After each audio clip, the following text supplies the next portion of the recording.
기억에 사느라 놓쳤던 인생 후반전. 이제 든든하게 준비해봅니다. 나 자신을 뒤돌아볼 수 있는 그 시간적인 여유가 없었거든요. 근데 이제 오늘 프로그램을 통해서 이제 5, 60대 지나서 이제 내가 할 수 있는 일이 무엇인지 이제 계획하고 준비하는 귀한 시간이 되었던 것 같아요. 다시 시작합니다. 그리고 인생의 두 번째 청춘을 맞았습니다.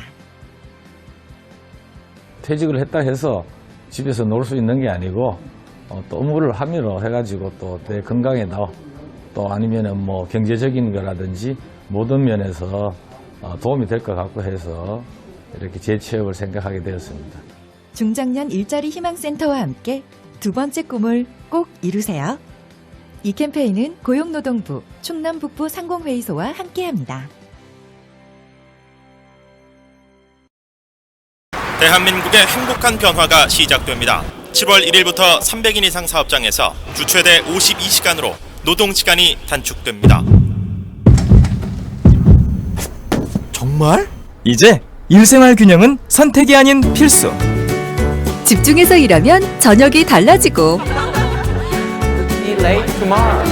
똑똑하게 일하면 생산성이 올라가고 더 많아진 일자리는 청년 채용으로 이어지니까 국민 모두를 위한 행복 밸런스. 일생활 균형. 고용노동부가 함께합니다.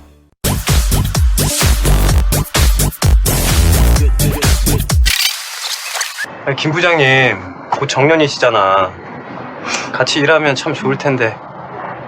회사 사정 때문에 사장님도 참 고민이 많으시겠어. 아니야. 계속 근무하신다는데? 어떻게? 정부에서 지원해줘서 정년 이후에도 김 부장님을 계속 고용할 수 있게 된 거래. 진짜? 사장님, 정년이 된 직원과 계속 일하고 싶은데 회사 사정 때문에 걱정이신가요? 고령자 계속 고용 장려금이 있습니다. 고용노동부.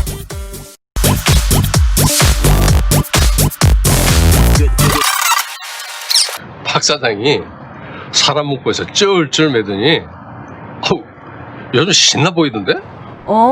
정부 지원받아서 경험과 실력 있는 사람으로 구했대. 어떻게? 정부에서 한 달에 80만 원을 지원해줘서 경험과 실력 있는 사람으로 구했다고 하더라고. 그랬대? 사장님들, 풍부한 경험에 실력까지 갖춘 인재를 찾고 계세요? 신중년 적합직무 고용 장려금을 활용해보세요. 고용노동부.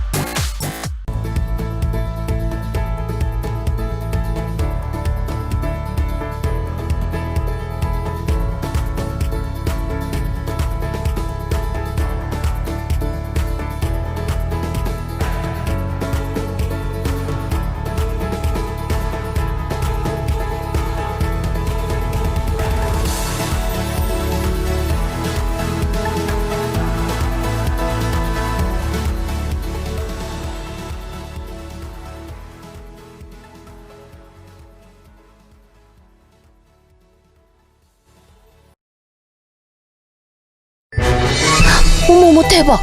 최우미 소식 들었어? 취직했다는 소문은 들었는데 독립할 자금도 모았대. 백수 아니었어?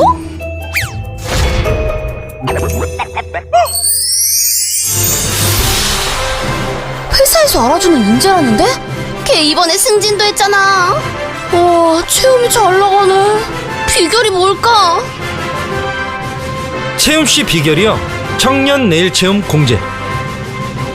혜택이 궁금하면 실천하세요.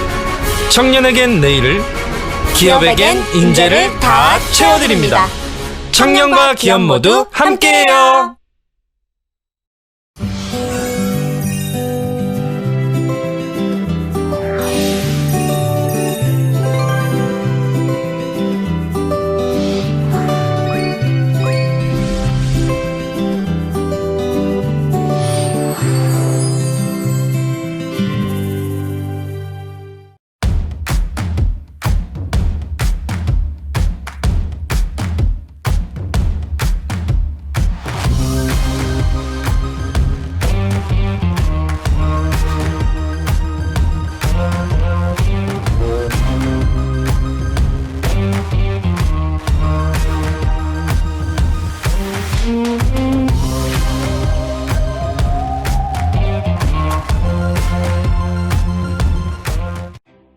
바쁘게 사느라 놓쳤던 인생 후반전. 이제 든든하게. 네, 안녕하세요. 2020년 유튜브 생생 채용 정보 한바당에 오신 여러분 진심으로 환영합니다. 안녕하세요. 오늘 이 행사의 진행을 맡은 저는 아나운서 송유라입니다. 오늘 행사는요, 요즘 코로나19로 인해서 많은 또 취업을 원하는 분들, 또 구직을 원하는 기업체들이 많은 어려움을 또 겪고 있는 걸로 알고 있습니다. 그런 상황을 우리가 좀 나아지게 도움을 드리기 위해서 준비를 했고요. 충남 북부상공회의소 중장년 일자리 희망센터 주관, 또 충남 북부상공회의소 충남벤처협회, 충청남도 일자리진흥원이 오늘 함께하는 행사입니다. 아무래도 기업체들에게도 또 취업을 원하는 분들에게도 원하는 정보들을 이렇게 한 군데에서 다 얻어갈 수 있는 기회는 흔치 않을 것 같은데요. 그만큼 오늘 정말 꿀팁들이 많이 준비가 되어 있다고 하니까요. 기대 많이 해주시고 끝까지 함께 해주셨으면 좋겠습니다. 자, 오늘 총 행사가요, 오전, 오후로 나눠서 진행이 됩니다. 오전에는요, 기업체들이 좀 도움을 받을 수 있는 정보들을 준비를 했어요. 총 3분의 패널과 함께 할 텐데요. 기업체에게 이러이러한 정보들은 꼭 알아야 한다. 또 헷갈릴 수 있는 정보들, 또 각종 지원 제도들까지 소개를 해주신다고 합니다. 자, 오늘 3분부터 소개를 좀 할게요. 이철 노무사님, 강태호 관세사님, 주진혁 교수님, 안녕하세요. 네, 안녕하세요. 반갑습니다. 네, 제가 소개를 해드리는 것도 좋겠지만 한 분 한 분 직접 저는 어떤 사람이고 오늘 어떤 거를 알려드리겠다. 간략하게 좀 부탁드릴게요. 네, 안녕하세요. 인사 노무의 시작과 끝 현명한 노무사 이철 노무사입니다. 반갑습니다. 반갑습니다. 좋은데요? 네, 감사합니다. 부담되시는 거 아니에요? 네네. 네, 안녕하십니까. 강태호 관세사입니다. 오늘 코로나19를 극복하기 위하여 이렇게 기업분들을 위한 뜻깊은 자리에 참석한 만큼 큰 도움을 드리도록 노력하겠습니다. 반갑습니다. 네, 반갑습니다. 주진혁 교수입니다. 저는 이제 지금 좀 정책적으로 기업들이 많이 힘든데 이제 그런 기업 지원 제도를 통해서 기업들이 상생하고 발전할 수 있는 각종 정보들을 제공하는데 최선을 다하겠습니다. 네, 감사합니다. 오늘 저희가 코로나19로 인해서 거리가 좀 가까워서 이렇게 부득이하게 좀 마스크를 쓰고 끝까지 진행을 해야 된다는 점을 다시 한번 좀 양해 말씀을 드리겠습니다. 자, 그럼 바로 본론으로 들어가도록 하죠. 총 오늘 오전 시간이 3파트로 나눠서 진행이 될 거예요. 첫 번째, 두 번째, 세 번째, 중간중간 쉬는 시간이 있을 거고요. 각 파트마다 준비된 주제가 다 한 분 한 분 다르죠. 네, 다르게 준비했습니다. 많은 구성을 그럼 갖췄습니다. 총 세부적으로는 총 9가지 내용을 들을 수 있다는 건가요? 그렇죠. 너무 기대가 됩니다. 자, 첫 번째 주제부터 우리 이철 노무사님부터 한번 들어볼 텐데요. 사실 노무사라는 직업이 진짜 바쁘지 않나요? 예, 굉장히 바쁘고 있습니다. 네. 주로 어떤 일을 하는? 주로 외부에 있는 기업의 인사팀이라고 봐주시면 되실 것 같으세요. 어떤 회사의 취업 규칙을 만든다, 근로계약서를 만든다 이런 서류적인 작업부터 사람 간의 갈등이 있습니다. 그런 것들을 해결하는 그런 역할들을 좀 많이 하고 있고요. 네. 또 일반 근로자 입장에서는 일을 하시다 다치셨습니다. 산재 아니면 일을 하다가 임금이나 퇴직금 같은 걸 못 받으셨습니다. 그런 것들을 좀 해결하는 역할도 저희가 좀 하고 있습니다. 오늘은 기업체들을 대상으로. 그렇죠. 네. 주로 오늘은 어떤 정보? 기업체 분들을 대상으로 해서요. 꼭 코로나 시대가 아니라고 한다고 하더라도 이거 꼭 알고 가셔야 되겠는데요. 라고 하는 3가지 주제에 대해서 제가 한번 정리를 해봤거든요. 그 주제에 대해서 제가 하나하나 살펴보는 그런 시간을 한번 가져보도록 하겠습니다. 네, 그 첫 번째는 뭔가요? 그 첫 번째로는요, 여러분 그런 내용 들어보셨나요? 일주 52시간 근무 제도가 확립되었습니다. 관공서 공휴일이 민간에 적용되었습니다. 이제 우리 유연근무제 등 준비를 해야 될 시간이 왔습니다. 이런 내용 혹시 들어보셨나요? 너무 많이 들어봤어요. 많이 들어보셨나요? 주 52시간제랑 유연근무제랑은 약간 같이 가는 세트 같은 그런 네, 맞습니다. 느낌이에요. 네. 억지로 제가 세트로 만들려고 편성을 해온 건 아니고요. 네. 약간 같이 가는 그런 느낌이고요. 제가 한 5분에 걸쳐서 조금 지루할 수는 있지만 대략적인 설명부터 한번 드려보도록 안 하겠습니다. 지루해요. 지금 말투부터가 괜찮으세요? 아무도 네. 안 지루하시죠, 지금? 저도 지금 배우려고 지금 준비하고 있습니다. 감사합니다. 네네. 사실 제가 마이크 벗으면은요 더 집중이 잘 마스크. 죄송합니다. 긴장하셨네. 네. 마스크죠. 네. 네. 자, 일단 주 52시간 관련해서 잠깐만 말씀드리자면요. 네.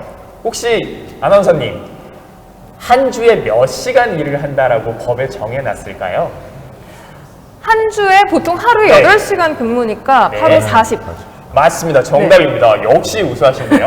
한 주에 40시간 일을 한다. 법에 정해놨고요. 그건 기본근로시간이라고 합니다. 기본근로만 하시고 퇴근하시는 분은 아마 우리 아나운서님 밖에는 없으시겠죠. 아니에요. 네, 저도 표정이 많아요. 안 좋으시네요. 네. 그 기본근로를 뛰어넘는 시간, 우리는 연장근로, 시간의 근로, 초과근로라고 하고요. 그 시간도 정해놨습니다. 일주에 땡땡 시간을 한도로 한다. 땡땡 시간 정답은요? 12시간. 정답입니다. 52시간 빼기 네, 맞습니다. 40시간. 네. 그래서 우리는 주 52시간, 주 52시간 얘기를 하고 있고요. 이 주 52시간 관련된 법률들이 내년부터는요, 대한민국 거의 모든 기업에 본격적으로 적용이 됩니다. 그 네. 이야기는 월, 화, 수, 목, 금, 토, 일, 달력상 7일 중에요. 기본 40시간을 했다라고 하면 주말이 됐든 일요일이 됐든 뭐든 상관없습니다. 오버타임은 딱 12시간까지만 할 수 있는 그런 상황이 도래를 했고요. 사장님이 일 더해, 우리 바쁘잖아. 일을 아무리 많이 일이 많아서요. 일을 아무리 많이 시키고 많이 돈을 준다고 한다고 하더라도요. 법으로 딱 일을 할 수 있는 시간을 묶어놨기 때문에 돈과는 상관없이 일을 할 수 없는 시대가 내년부터 도래합니다. 기업 입장에서는 어떨까요? 오랜만에 물량이 쏟아졌습니다. 일을 해야 됩니다. 물건을 찍어내야 됩니다. 납품을 해야 됩니다. 근데 안 돼. 주 52시간 넘어가면 안 돼. 이런 측면이 발생을 하겠죠.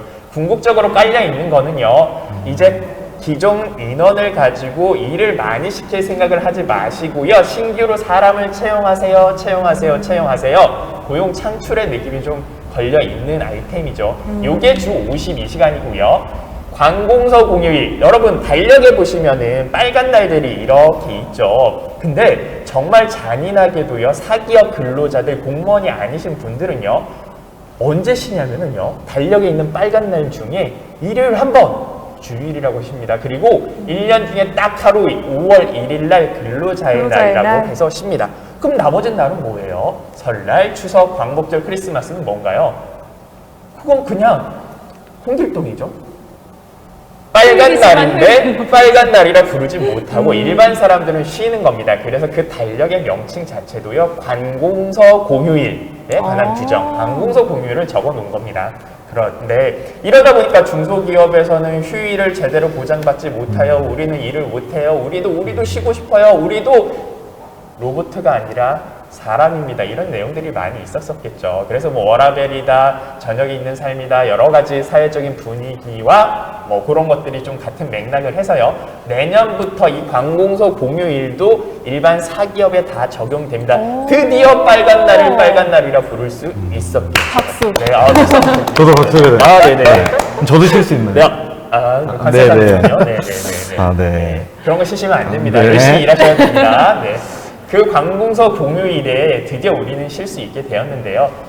반대로 말씀드리면 올해 추석에 제가 일을 했다? 그럼 특근수당 못 받는 겁니다. 일반 회사에서는요. 그냥 검정날을 일을 한 것뿐이니까요. 그랬군요. 좀 신기하죠. 네. 내년부터는 일반 사기업에도 적용된다. 기업 측면에서 말씀드리자면은 야, 우리 그동안 검정날로 취급하고 특근수당을 안 줘도 됐던 그런 날들이 와, 이제는 빨간 날이 돼서 일을 시켰을 때는 돈을 더 줘야 되는 그런 날로 바뀐 거군요. 기업의 인건비 부담이 조금 더 늘어났겠죠. 이런 측면에 대해서 한번 말씀을 드리고요. 자, 이 주 52시간과 관공서 공휴일이 이루어졌습니다. 이젠 법에서 딱 일을 할 수 있는 시간을 묶어놨기 때문에 어떤 기업 같은 경우에는 이 묶어져 있는 시간 보따리를요, 좀 풀어야 됩니다. 그 방편으로 나온 게 유연 근로시간제, 그 중에서도 혹시 탄력적 근로시간제 들어보셨나요? 아, 제가 탄력적 근무제를 네. 합니다. 하고 계세요? 왜냐하면 뉴스 같은 경우에는 네네. 이게 시간이 9 to 6에 들어가 있지 않아요. 새벽 그렇죠, 뉴스, 그렇죠. 네네. 밤 뉴스 이러기 때문에 네. 시간을 좀 탄력적으로 시차를 좀 조정을 해주시는데 이게 탄력 근무제인가요? 시차 근무제인가요? 비슷비슷합니다. 자, 아나운서님이 했던 그런 것도요, 큰 카테고리 안에선 유연 근로제가 맞는데요. 제가 여기서 일반적인 기업들, 제조업이라고 한번 특정을 해보겠습니다. 제조업에서 하는 탄력적 근로시간제는 이런 겁니다. 예를 들면 이제 좀 날씨가 추워졌죠. 네. 제가 보일러 만드는 회사를 운영을 하고 있다라고 했었을 때 굉장히 좀 바쁠 11월, 12월과 조금 한가할 10월, 3개월을 묶어가지고요. 10월에는 예를 들면 하루에 7시간만 일을 하세요. 네. 대신 바쁜 11월에는 하루에 9시간 하세요. 9시간 하세요. 이런 식으로 평균 개념을 잡는 거죠. 탄력적 근로시간제라고 하고요. 이게 그 국회에서는 3개월 안에 평균 묶어서 주 52시간을 넘어갈 수 있다. 이런 내용으로는 기업을 운영하기가 조금 그래요. 어려워서 6개월로 좀 더 늘려주면 안 돼요? 그러면 정말 바쁠 때 성수기 때와 비성수기 때를 묶어서 평균 조절을 할 수 내서 있으니까. 사람을 더 이상 많이 뽑지 않고도 운영을 할 수 있으니 이렇게 좀 해주세요 라고 기업에서 줄기차게 얘기를 하고 있고요. 입법안이 국회에 상정은 되었다라고 합니다. 아직은 통과되지 않아서 지금은 주 52시간을 깰 수 있는 방편 중에 하나인 이 탄력적 근로시간제의 단위 기간은 3개월 평균 내에서 기준 시간 안에 들어오면 되는구나 라고 제가 좀 설명을 드리고 싶습니다. 자, 유연 근로시간제 관련해서요. 제가 탄력적 근로시간제만이 아니라 요즘에 엄청 질문들을 많이 하셔가지고요. 뭐 선택적 근로시간제다, 시차 출퇴근제다 여러 가지 것들을 좀 정리를 해왔는데 혼자 계속 떠들면 옆에 계시는 분들이 좀 지루해할 수 있어서 저는 잠깐 마이크를 넘겼다가 시간이 조금 할애된다면 다시 한번 돌아와서 나머지 내용들을 말씀드려 보도록 하겠습니다. 네, 감사합니다. 와, 무슨 알짜 강의들은 그런 느낌. 아유, 감사합니다. 저도 배우고 있습니다. 아유, 감사합니다. 네네. 저희끼리 아니, 훈훈하네요. 그러니까 네네. 한 가지 궁금한 게 기업체 규모에 따라서 원래는 52시간제가 적용이 되고 안 되고 올해까지 그랬던 걸로 알고 있어요. 네, 맞습니다. 근데 이런 게 내년부터는 사라진다는 건가요? 내년부터는 제가 말씀을 드릴 때 대부분의 회사들이 다 적용이 됩니다. 5인 이상만 된다라고 하면 내년부터는 주 52시간을 다 적용받기 때문에 그냥 제가 보편적으로 내년부터는 주 52시간이 적용됩니다 라고 거의 단언적으로 말씀을 드렸습니다. 네, 감사합니다. 잘 들었고요. 오, 재밌는데요, 오늘? 네, 꿀팁이 많이 나오고 있습니다. 그러게요. 자, 그럼 다음 순서인 우리 관세사님 얘기도 한번 들어봐야 될 것 같아요. 네. 노무사는 솔직히 뭔지 대충 저 알고 있었어요. 근데 네네. 관세사가 하는 일은 정확히 뭐다? 얘기를 해보세요 했을 때 저도 말 못할 것 같거든요. 관세사. 관세사, 관세, 세금을 관리 이런 건가요? 맞습니다. 맞아요? 이제 관세사는요, 보통 수출, 수입, 뭐 이제 통관 업무, 그러니까 해외 무역에 관련된 업무의 세금을 조율하는 전문가, 무역에 관련된 전문가다라고 생각을 해주시면 될 것 같습니다. 그래요. 네네. 그러면은 보통 이렇게 공항에서 뭐 외국에서 제가 뭘 사왔어요. 가방 맞습니다. 같은 거 사와가지고 세금 신청하고 하는 그런 업무 관련된 거 이거 세금을 신청해야 되나 말아야 되나 이런 게 고민될 때 네, 맞습니다. 문의드려도 되나요? 네, 맞습니다. 오늘 제가 이제 설명드리려는 네. 관세 환급 부분도 어떻게 보면은 일맥상통한다라고 설명을 드릴 수가 있는데요. 교수님이 한번 대답을 안 하셔서 질문 한번 드려보겠습니다. 교수님, 해외 나가실 때 면세점에서 물건 구매하시잖아요. 네. 왜 그때 면세라는 세금을 안 내게 될까요? 리얼하게 대답. 네네. 왜 세금을 안 낼까요? 아무래도 면세 제도가 있으니까. 면세 제도. 말 그대로 면세. 면세점이 면세니까. 네, 면세. 왜 면세일까요? 그 부분을 이제 좀 설명을 드리려고 하는데요. 궁금하네. 지금 뭐 이제 전 세계가 모든 세법은 소비지국 과세 원칙입니다. 즉 면세점은 우리나라의 영역이 아닌 해외로 보기 때문에 면세 제도, 즉 세금을 부과하지 않고 있습니다. 그렇기 때문에 우리나라에서 수출을 하는 기업들도 우리나라에서 소비하지 않고 국내에 소비하지 않고 해외로 수출을 하기 때문에 그 부분에 있어서 관세 환급을 해주고 있습니다. 근데 기업들이 사실상 제가 뭐 이제 영세 기업부터 대기업까지 중견기업, 중소기업 뭐 800개 이상 컨설팅을 하는데요. 와. 제가 기업을 방문을 해서 제가 환급에 대해 설명드리겠습니다. 그러면 대부분의 90% 기업들이 저희 환급 잘 받고 있어요. 다 그렇게 대답을 하십니다. 근데 받는 기간이 있잖아요. 환급 받는 기간이. 네, 맞습니다. 근데 관세 환급은요. 2년치를 소급해서 환급을 해주고 있습니다. 이미 기간이 지나도 2년 동안의 관세 환급을 해주고 있고요. 이제 여기서 제가 가장 중요한 부분을 한번 설명을 드리려고 합니다. 예를 들면 제가 말씀드렸던 대로 우리나라에서 소비하지 않고 해외에서 소비하기 때문에 수출을 하면 거기에 부담된 관세를 돌려준다. 그런 관세 환급 제도는 누구나 다 알고 있지만 예를 들면 우리는 직접 수출을 하지 않아요. 예를 들면 노무사님이 수출 기업이고요. 저는 제조? 예를 들면 제조만 해서 납품을 하고 있어요. 그러면 환급을 누가 받아야 될까요? 둘 다 아닌가요? 아닙니다. 제가 받고 싶습니다. 네, 수출자가 받고 싶어 합니다. 근데 환급 대상자는 제조기업입니다. 즉, 제가 받아야 됩니다. 제조사인 제가 공급했기 때문에 제조사가 환급을 받아야 됩니다. 그럼 잘못되어 있는 거 아니에요? 왜 그럴까요? 지금 이제 거기서 이제 가장 이제 기업들이 어려운 헷갈리네요. 부분인데요. 저희는 제조만 해서 납품했는데 우린 직접 수출하지 않았습니다. 우리는 환급을 못 받지 않나요? 라고 얘기를 하는데요. 환급 대상자라고 하면요. 제조자가 직접 물품을 공급했기 때문에 수출자는 수출만을 진행했고 제조를 실제로 공장 등록증부터 관세 세관에서 관세청에서 환급을 받을 수 있는 대상자는 제조자이어야 됩니다. 제조자가 네. 그리고 거기서 또 하나 꿀팁을 여기서 드리면요. 네. 만약에 이 방송을 보시는 네. 중소기업이고 제조기업이다. 이 두 가지가 충족되면요. 간이정의 환급이라는 제도가 있어서요. 간이정의 환급 제도입니다.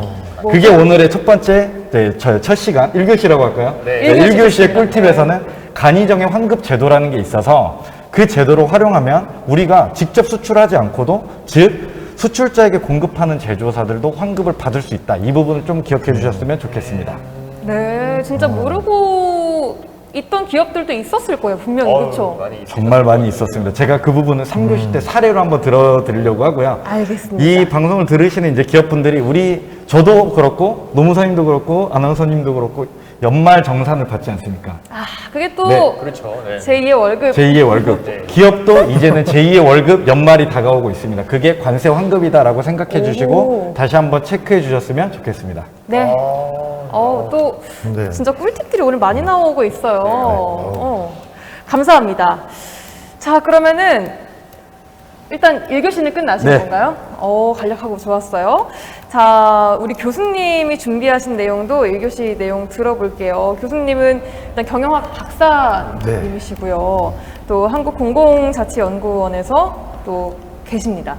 오늘 어떤 내용을 가지고 기업체들에게 도움을 좀 주실 건가요? 뭐 앞에서 두 분이 너무 좋은 꿀팁들을 많이 제공해 드려가지고 저는 또 어떤 꿀팁을 제공해야 될지 상당히 고민했었는데, 제가 준비한 거는 이제 앞서도 얘기했듯이 기업이 이제 지원 제도들이 정책적으로 많이 있어요. 이게 많이 있는데 대략적으로 한 300개가 좀 그 정도? 300개 정도가 지금 돼요. 운영되고 있는 네, 각종 지원 제도들, 기업을 위한 지원 제도들이 종합적으로 보면 엄청나게 많은데, 사실 이제 이런 정보들을 이제 대부분의 중소기업들이잖아요, 우리나라들이. 이제 그 중소기업들이 이러한 정보들을 알고 있는 기업들도 있지만 대부분은 모르고 있는 기업들이 많거든요. 그래서 이제 그러한 이제 각종 지원 제도들, 특히 기업 지원 제도. 그래서 지금 뭐 우리 노무사님이나 이제 뭐 간사사님이 말씀하신 관세환급, 뭐 이제 고용 관련된 각종 지원들 외에도 이제 기업들이 이제 제조업 같은 경우는 이제 기술 지원이라든지 뭐 시제품, 뭐 사업화, 판로 개척 이런 지원들이 다양하게 이루어지고 있다라는 거를 이제 우리 1교시에서는 간단하게 얘기하고 이제 앞으로 얘기하고 또 저 역시 이제 이러한 지원들을 많이 받음으로써 이제 사례로 우수한 사례라고 할까요? 뭐 그런 것도 이제 같이 공유하면서 많은 기업들이 이런 제도들을 활용해서 발전했으면 하는 바람으로 이제 차근차근 얘기하겠습니다. 지원 제도들을 설명을 해주시겠지만, 일단 만약에 내가 기업을 운영하기로 했을 때 제 입장에서 제일 궁금한 거는 그런 제도들 어디에서 봐요? 이제 사실 너무 궁금해요. 우리나라 어디에 가야지 이런 정보들을 좀 제도가 쫙 나와 있는 이런 곳이 따로 있나요? 뭐 이제 사실 이제 저희가 지금 충남 지역인데 뭐 충남 지역뿐만 아니라 이제 전국 지역적으로 이제 그 기업 지원을 해주는 기관들이 다 존재하고 이제 자치단체가 있고, 그래서 그러한 자치단체 홈페이지나 그런 이제 중앙부처 뭐 기관들 홈페이지에도 자세하게 나와 있는데 이제 그러한 부분들을 사실 이제 좀 일반 기업에서는 이제 일일이 다 확인하기 힘든 부분이 있죠. 그래서 제가 오늘 말씀드릴 내용은 이제 이런 그 기관들의 이제 사이트라든지 뭐 정보, 그리고 자주 활용을 하라는 그런 팁을 좀 드리고 싶습니다. 네, 기대하겠습니다. 시간이 조금 1교시 시간이 남은 것 같아서 아까 말씀 못 하셨던 유연근무제 그 부분 해주셔도 될 것 같아요. 저한테 시간이 또 돌아왔네요. 돌아갑니다. 계속 이렇게. 자, 그러면 저는 조금만 더 말씀을 한번 드려보겠습니다. 아까 주 52시간 관련돼서 기업분들이 이런 질문을 굉장히 많이 해주시거든요. 그거부터 한번 제가 오히려 질문 한번 드려보고 의견을 보는 시간 한번 가져보도록 하겠습니다. 느낌적인 느낌을 한번 부탁드립니다. 느낌적인 느낌. 네. 자, 월, 화, 수, 목, 금 열심히 일을 하는데요. 수요일 날이 광복절이었네요. 예. 네, 수요일 날 하루를 쉬었습니다. 그렇다고 하면 수요일 날 그 하루 쉰 만큼요. 주 52시간 따질 때 토요일이나 일요일 날 일을 해도 법률 위반, 즉 주 52시간 위반이 될까요? 안 될까요? 오, 빨간 날이어서 빨간 날이 중간에 하루 끼는 그런 경우가 쉬었으니까 가끔 있죠. 8시간 일을 못했어. 안 했어. 네. 하지만 이거는 국가에서 정해진 빨간 날이기 때문에 일을 한 걸로 쳐주셔야죠. 네. 아닌가요? 일단은 쉬어도 임금에서 손해는 안 나니까 네. 일을 한 걸로 쳐는 주는데요. 회사 굉장히 바빴습니다. 야, 수요일 날 하루 우리 광복절 때문에 쉬었지만 토요일 날, 일요일 날 나서 일을 하자. 어떤 근로자는 이렇게 얘기할 수 있어요. 주 52시간 위반입니다, 사장님. 안 돼요? 에이, 그게 왜 위반이야? 실질로 쉬었잖니. 주 52시간 취지는 장시간 근로를 예방하고 실질적인 휴식권을 보장해주기 위해 가는 건데 중간에 쉬었잖니. 장시간 근로 아니지 않니? 실질적 휴식권을 보장받았지 않니? 그러니까 토요일날 일을 하는 것도 주 52시간 위반은 아니야. 대신 돈은 줄게. 어떤 쪽에 조금 가까우세요? 자, 뭐 이게 퀴즈는 아니죠. 교수님부터 한번 여쭤보도록 하겠습니다. 어떻게 생각하세요? 저는 쉬어야 된다고. 쉬어야 된다. 네. 토요일, 일요일 날 일을 할 수 있다, 없다? 네. 있다. 네. 저는 없다. 없다. 네. 2대1로 관련된데요. 정답은요, 뭐 거의 궁금해 하시지 않았지만, 정답은요, 일을 해도 됩니다. 아, 진짜요? 제가 맞췄나요? 맞췄습니다. 축하드립니다. 선물. 네네. 왜냐면 취지가요. 네. 장시간 근로를 방지하겠다라는 게 이 주 52시간을 시행한 메인 취지입니다. 중간에 하루를 쉬었다고요? 그럼 장시간 근로를 하신 건 아니시겠죠? 그래서 돌아오는 토요일이나 일요일날 일을 한다고 하더라도 주 52시간 위반이 아닙니다. 실질적인 휴식권은 쉼으로써 보장을 받았다라고 생각을 해주시면 좋으실 것 같습니다. 그럼 정리를 하자면은 수요일에 8시간 근무를 안 했어요. 그러면 네. 월, 화, 목, 금 8시간씩 32시간만 일을 한 상태면은 그럼 50시간까지 남은 시간이 한 18시간 있잖아요. 네. 18시간을 토요일, 일요일 날 할 해도 수 있다. 되는 괜찮죠. 거예요? 네. 말 그대로 주 그렇죠. 52시간. 진짜 정말로 주 네. 52시간만 맞습니다. 지키면 되는 거네요? 네, 그렇죠. 자, 그리고 이 기업 분들한테도 아셔야 될 몇 가지 측면도 좀 제가 말씀드릴게요. 유연 근로자 말씀드리려고 하다가 생각보다 시간을 저한테 좀 할애가 된 바람에 여러 가지 한번 말씀을 드려볼게요. 많이들 또 오해하시는 게 혹시 대체 공휴일이라고 들어보셨나요? 네. 네, 대체 공휴일은 언제 주어지나요? 라고 물어보신다라고 하면 제가 여쭤본다라고 하면 혹시 대체 공휴일은 네. 그 빨간 날이 주말에 꼈을 때. 그쵸, 느낌 오시죠? 뭔가 겹쳤을 때, 나 이번에 손해잖아. 그랬잖아요, 저희 그죠? 지난 추석 때도. 네. 그쵸. 그 대체 공휴일이요. 심플하게 이렇게 생각하시면 됩니다. 추석 연휴가요. 어머, 일요일이랑 겹쳤네. 근로자 입장에서는 짜증나. 나 하나 더 쉬어야 되겠죠? 짜증나요. 네, 이런 느낌으로 대체로 주는 공휴일이다. 말 그대로죠. 그 대체 공휴일은요. 전부 빨간 날. 예를 들면 광복절이 일요일이랑 겹쳤습니다. 현충일 일요일이랑 이런 거 아니고요. 설날 연휴, 추석 연휴, 그리고 어린이날.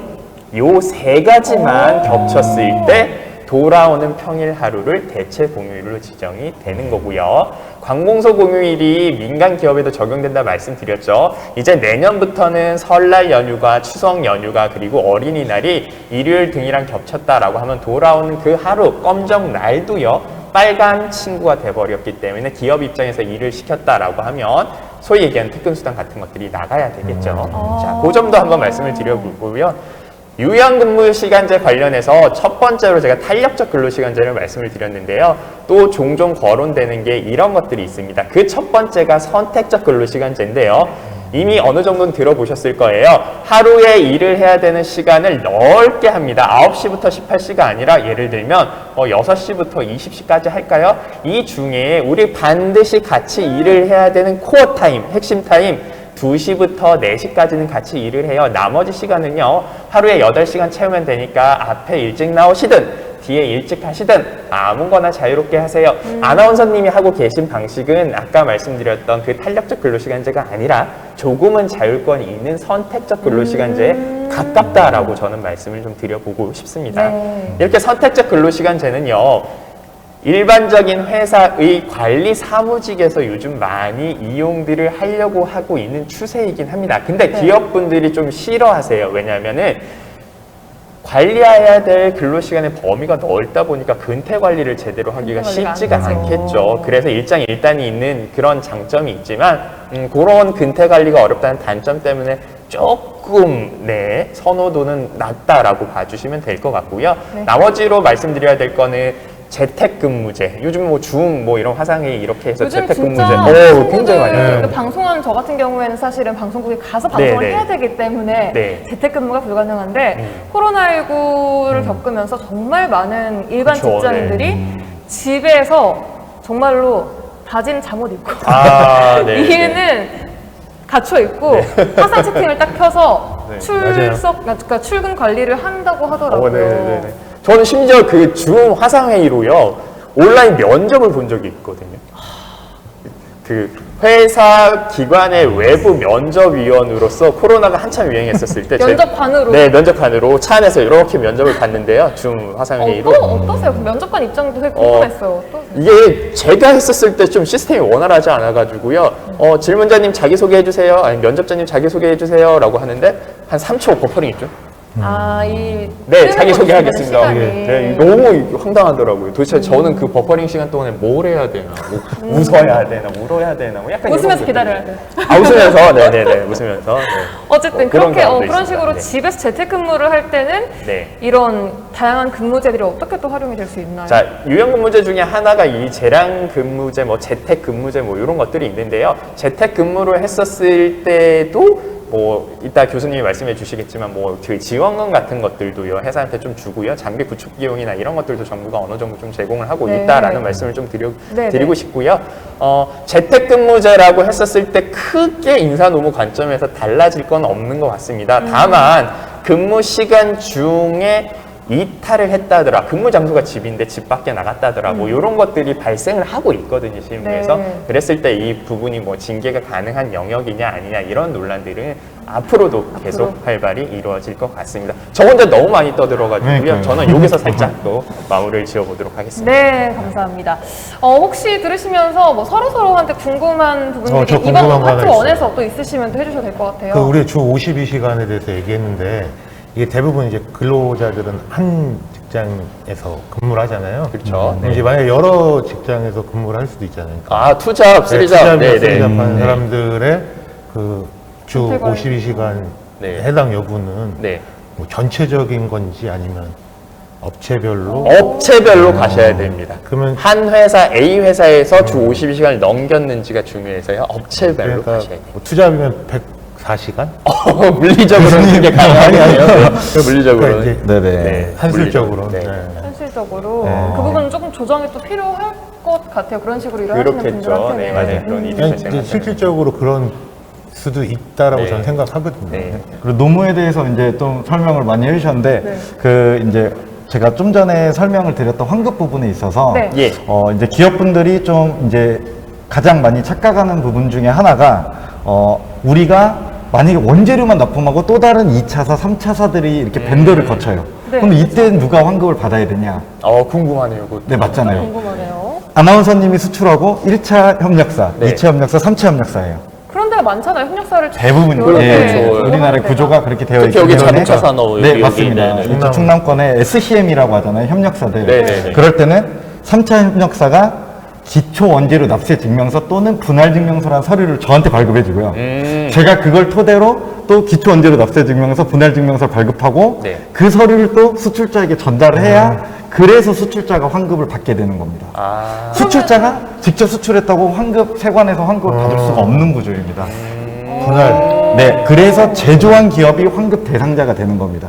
내가 환급 받을 걸 너에게 양도해 줄게. 그렇게 그 서류를 발급해줘야만 최종적인 수출자가 환급을 받을 수가 있습니다. 그런데 환급을 양보하는 게 좋은 게 아니지 않나요? 환급 많이 받을수록 좋은 거 아니에요? 보통 기업들은요, 수출 기업들은 내가 이 물품을 수출하기 위해서 매입하는 가격에는요, 관세가 포함돼 가지고 그 물품의 매입 가격이 있기 때문에 수출자가 환급을 할 때 환급을 지원받을 수 있도록 협력사에게 서류를 요청하고 있습니다. 네, 그래서 그 부분들도 많이 원재료 업체인데 나는 그냥 말 그대로 원재료 3차사예요. 제가 환급이 될까요? 라고 할 때 그 납세증명서라는 서류를 발급해주면 최종적인 수출자가 환급을 받을 수 있다. 이 부분을 좀 기억해 주셨으면 좋겠습니다. 네, 감사합니다. 자, 이렇게 오늘 첫 번째 파트 1 시간부터 아주 받아 적을 게 엄청 많을 것 같아요. 진짜 기업이라면 그 정도로 좋은 정보 많이 주고 계십니다. 자, 일단 우리 파트 1은 여기까지 마무리를 하고요. 잠깐 쉬었다가 잠시 후에 파트 2로 또 새로운 주제로 돌아오도록 하겠습니다. 일단 1교시 긴장도 되셨을 텐데 너무 잘 해주셔서 너무 제가 감사합니다. 네네. 감사합니다. 자, 5분을 감사합니다. 네, 뵙겠습니다. 바쁘게 사느라 놓쳤던 인생 후반전. 이제 든든하게 준비해봅니다. 나 자신을 되돌아볼 수 있는 그 시간적인 여유가 없었거든요. 근데 이제 오늘 프로그램을 통해서 이제 5, 60대 지나서 이제 내가 할 수 있는 일이 무엇인지 이제 계획하고 준비하는 귀한 시간이 되었던 것 같아요. 다시 시작합니다. 그리고 인생의 두 번째 청춘을 맞았습니다. 퇴직을 했다 해서 집에서 놀 수 있는 게 아니고 또 업무를 함유로 해가지고 또 내 건강에도 또 아니면은 뭐 경제적인 거라든지 모든 면에서 도움이 될 것 같고 해서 이렇게 재취업을 생각하게 되었습니다. 중장년 일자리 희망센터와 함께 두 번째 꿈을 꼭 이루세요. 이 캠페인은 고용노동부, 충남북부 상공회의소와 함께합니다. 대한민국의 행복한 변화가 시작됩니다. 7월 1일부터 300인 이상 사업장에서 주 최대 52시간으로 노동시간이 단축됩니다. 정말? 이제 일생활 균형은 선택이 아닌 필수. 집중해서 일하면 저녁이 달라지고 똑똑하게 일하면 생산성이 올라가고 더 많아진 일자리는 청년 채용으로 이어지니까. 국민 모두를 위한 행복 밸런스. 일생활 균형. 고용노동부가 함께합니다.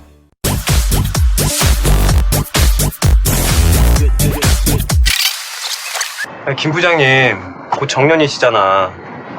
같이 일하면 참 좋을 텐데. 회사 사정 때문에 사장님도 참 고민이 많으시겠어. 아니야. 계속 근무하신다는데?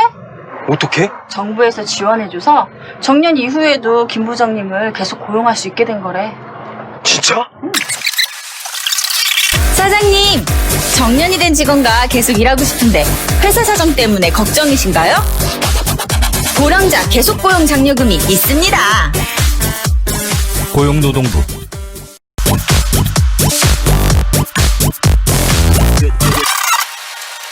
박 사장이 사람 문구에서 쩔쩔 매더니 요즘 신나 보이던데? 정부 지원받아서 경험과 실력 있는 사람으로 구했대. 어떻게?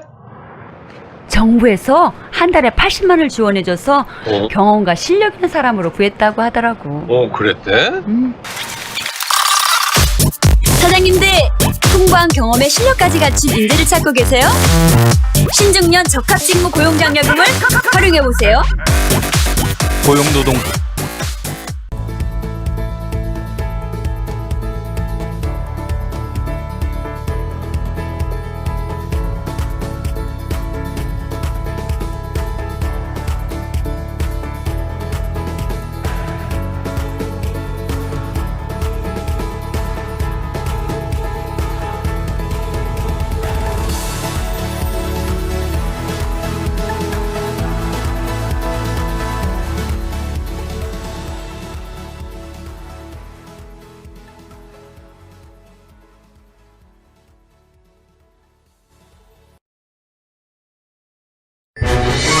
어머머 대박. 최우미 소식 들었어? 취직했다는 소문은 들었는데 독립할 자금도 모았대. 백수 아니었어?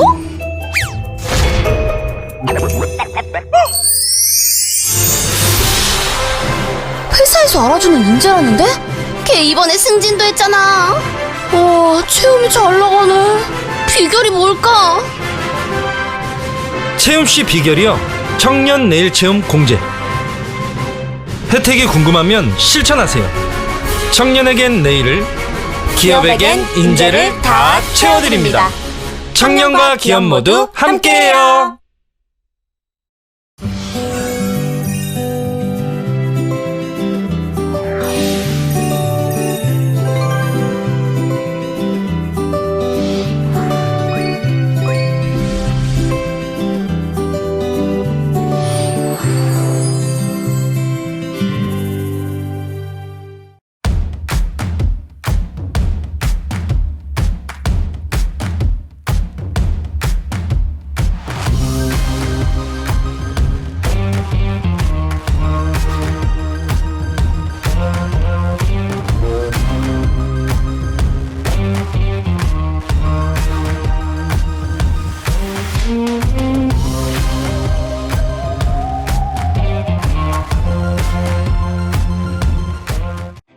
바쁘게 사느라 놓쳤던 인생 후반전.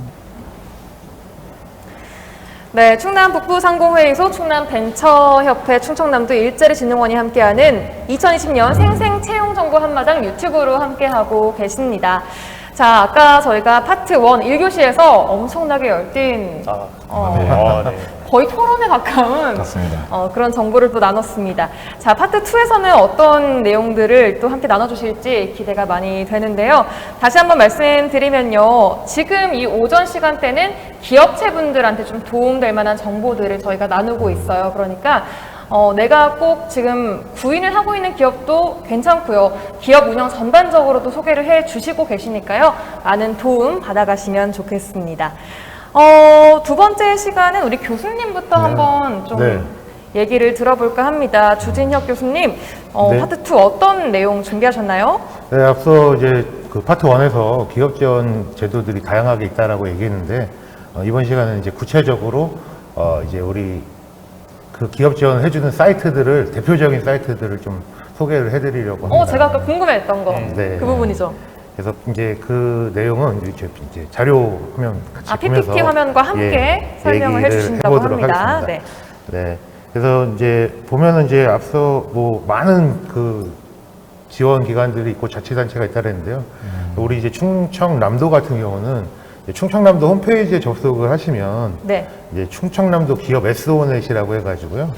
이제 각종 정보들이 기업 지원을 해주는 정보들이 많이 나와 있는데, 뭐 사실 벌써 이제 10월이고 뭐 2020년도 끝나가는 부분이긴 하지만 올해 같은 경우는 이제 작은별 융자 추천 규모가 5,500억 정도로 해가지고 이제 다양한 분야에 이제 지원을 해주고 있는 부분이 있어요. 근데 이러한 지원은 이제 자금이 소진될 때까지 이제 지원을 해주니까 먼저 아는 사람이 먼저 받을 수 있는 뭐 그런 상황, 그런 지원 제도고요. 사실 이제 충청남도에서 지원되는 이제 내용들이 이제 중복해서 되는 부분도 있을 거예요. 근데 그런 부분들은 어차피 다 이제 산하의 이제 기관들이 다 이제 도움을 많이 주고 있기 때문에 이제 활용을 하시면 좋을 것 같고요. 그다음에 이제 기업 지원 플러스 사이트가 있는데, 여기서 이제 기업 지원에 대한 통합적인 내용을 가지고 있어요. 근데 주로 이제 제조사들이 어떤 시험이나 뭐 인증, 이런 실적 등의 신청, 이제 증명서, 이런 것들을 발급할 때 또 활용할 수 있는 부분이고, 자금 지원을 이제 또 받을 수 있는 정보들이 많이 들어있는 사이트라고 보시면 됩니다. 그 다음에 이제 뭐 가장 기업 지원을 많이 해주는 이제 중앙부처는 아무래도 이제 중소벤처기업부가 제일 많을 거예요. 그래서 기업마당이라고 이제 별도의 홈페이지를 이제 따로 이제 중기부에서 이제 운영을 하고 있는데, 여기서는 이제 지금 저희가 뭐 충남이지만 충남뿐만이 아니라 지역별로, 전국의 지역별, 그리고 분야별, 그러니까 업종이 다 다양하니까 분야별로 이제 지원 사업에 대한 정보를 이제 받을 수 있는 사이트다라고 이제 얘기를 할 수 있겠고요. 그 다음에 이제 또 우리 충남에서 이제 충남도에 이제 그 기업 SOS넷이 있지만, 별도로 이제 충청남도 경제진흥원이라고 해가지고 이제 중소기업 지원이나 뭐 이제 기업 지원의 애로사항, 그리고 나아가서는 마케팅이나 판로 개척에 대한 지원까지 그리고 또 해외 통상사무소도 운영하고 있어서 운영하고 있는 지역에 이제 뭐 예를 들어 뭐 관세사님도 계시지만 수출입 관련해 가지고 네. 또 도움을 또 받을 수 있는 그런 다양한 사이트들이 있습니다. 그래서 이런 것들을 이제 기업들이 좀 활용을 했으면 좋겠고요. 이제 벤처기업부 자체 홈페이지도 있고, 그다음에 그 이제 또 우리 뭐 홈쇼핑에서도 많이 나오고 있지만 중소기업 자체 이제 제품들을 많이 활용해주자라는 측면에서 이제 중소기업 유통센터 같은 데를 활용하면 또 네. 중소기업들은 판로 개척이나 마케팅적인 측면에서 많은 도움이 되지 않을까 싶습니다. 방금 소개해주신 중소기업 유통센터 같은 경우에는 중소기업들이 들어가서 맞춤형으로 좀 정보를 얻고 도움받을 수 있는 그런 사이트인 네, 거죠? 그렇습니다. 그렇군요. 아까 정말 많은 기업 이런 정보를 알 수 있는 사이트를 지금 소개를 해 주셨는데, 이게 다 성격의 차이, 주최하는 그 기관에 따라서 올라와 있는 게 다른 건가 아닙니까? 네, 사실 이제 이런 기업 지원들이 다양하게 아까 뭐 한 300개 정도에 되는 그 각종 그 기업 지원이 있다라고 얘기는 했는데, 우선적으로 좀 어디를 좀 이렇게 봐야 근데 이제 기업 지원이라고 하는 부분이 사실 너무나 다양합니다. 지금 뭐 관세사님이나 노무사님의 분야도 넓게 보면 다 기업 지원에 대한 분야이기 때문에 이제 기업 지원을 이제 그 해당 기업에서 어떤 그 분야로 이제 지원을 받을 것인지에 대한 부분이 또 이제 중요하겠죠. 그러니까 뭐 이제 우리 회사는 제조업을 하는데 뭐 제조 관련해서 인증 같은 것을 받고 싶은데 사실 인증을 받으려면 까다롭고 사실 뭐 인증뿐만이 아니라 대부분의 이런 지원 같은 경우를 받게 될 때 받으려고 할 때 절차나 이제 이런 문서 작성이나 이런 부분들도 상당히 좀 어려운 부분들이 있거든요. 그렇죠. 그래서 그런 부분들도 좀 고민을 해야 되고, 우리 기업에서 이제 그래서 어떤 지원을 받을 것이냐, 그러면 이제 그걸 명확하게 정하고, 그 다음에 제가 생각할 때는 또 이제 기업들이 사실 지원이라고 하는 부분이 여기서 얘기하는 자금 지원이 자금 융자일 수도 있고요. 상환 의무가 없는 일반 지원금일 수도 있단 말이죠. 그랬을 경우에 융자를 받을 것이냐, 지원금을 받을 것이냐. 다 다르군요. 그렇죠. 기업 입장에서 부담이 될 수밖에 없고, 그 다음에 이제 거기서 내가 이제 명확한 지원을 받기 위함이라면, 누구나 다 지원을 해주고는 싶지만 예산이라는 거는 이제 한계가 있기 때문에, 성공 기준이 또 있고. 그렇죠. 그래서 이제 지원을 받고 싶은 경우는, 우리 기업이 다른 이제 아이템이나 이런 것들이 차별화가 얼만큼 있는지를 어필하는 것도 기업 입장에서는 상당히 이제 중요한 부분이라고 볼 수 있겠죠. 정말 기업도 개인처럼 그 PR을 얼마나 잘 하느냐에 따라서 결과가 또 달라지는 것 같아요. 그리고 이제 뭐 이제 대부분은 업력이 좀 많이 된 기업들이 이제 지원을 받아본 경험들은 한 번씩은 있을 거예요. 근데 이제 뭐 사실 장단점도 있을 수 있겠지만 아무래도 도움을 주기 위한 부분이고, 그 다음에 이제 기업들이 이제 창업을 하고 나서 쭉 이어져 나가는데, 통상적으로 이 기업 지원에서 창업 지원이라고 하는 부분은 뭐 초기 창업 이후 3년, 크게는 7년까지 대상이 되니까, 우리 회사는 뭐 업력이 지났어, 안 돼, 이런 부분은 그 업력을 잘 따져서 지원을 받는 것도, 신청을 한 것도 가능하다라는 걸 말씀드리고 싶습니다. 네, 진짜 포인트는 얼마나 나한테 맞는 그 지원 제도를 잘 찾아서 잘 그렇죠. 신청을 하느냐가 관건인 것 같아요. 그런데 그러한 거는 이제 다 사실 기업이 너무나 다양하니까 케이스 바이 케이스이기 때문에 그런 부분들은 이제 앞서 말씀드린 사이트들의 이제 활용을 해서 상담이나 문의를 하시면은 이제 대상이 되는지, 그러니까 사실 몰라서 못 받는 경우가 상당히 많이 있거든요. 그러니까요. 그리고 더 이제 여기서 한 가지 더 나아가서 이제 말씀드리면, 이런 지금 말씀드린 건 일반적인 기업 총괄적인 뭐 이제 사업화에 대한 지원들이 이제 일반적이라고 한다면은, 우리가 이제 세무적인 측면에서도 좀 이제 지원을 받을 수가 있는 부분이 있어요. 세무적인 거. 네, 여기 옆에 관세사님도 계시지만, 이제 관세 이제 수출 수입 통관 관련된 부분이라면, 일반적으로 우리나라의 이제 기업들이 결국은 기업이라고 하는 부분은 매출을 높여서 이익을 극대화시키고 그래야지 고용도 되고 이렇게 선순환 구조로 갈 수 있는 부분인데, 그러려면 이제 소득에 대해서는 항상 이제 우리가 세금이라는 게 따라다니거든요. 그렇죠. 그래서 그 세금에 대한 부분에서도 여러 이제 혜택들이 이제 지금 나오고 있고 뭐 많습니다. 근데 이제 그것도 마찬가지로 작용 요건이 되는지는 우리가 이제 확인해 볼 필요가 있다라는 거고요.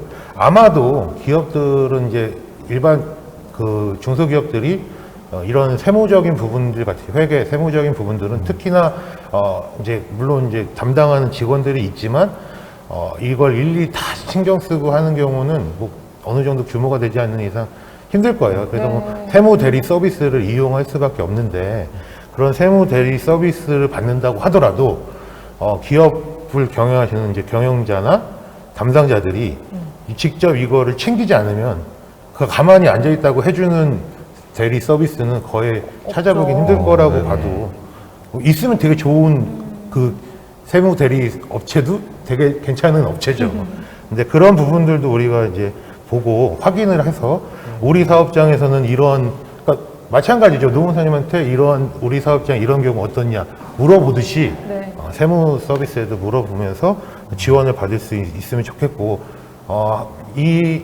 특히 개인 사업자일 경우는 소득세고 법인 사업자일 경우엔 법인세인데 이 소득세나 법인세가 납부는 다 내년에 합니다.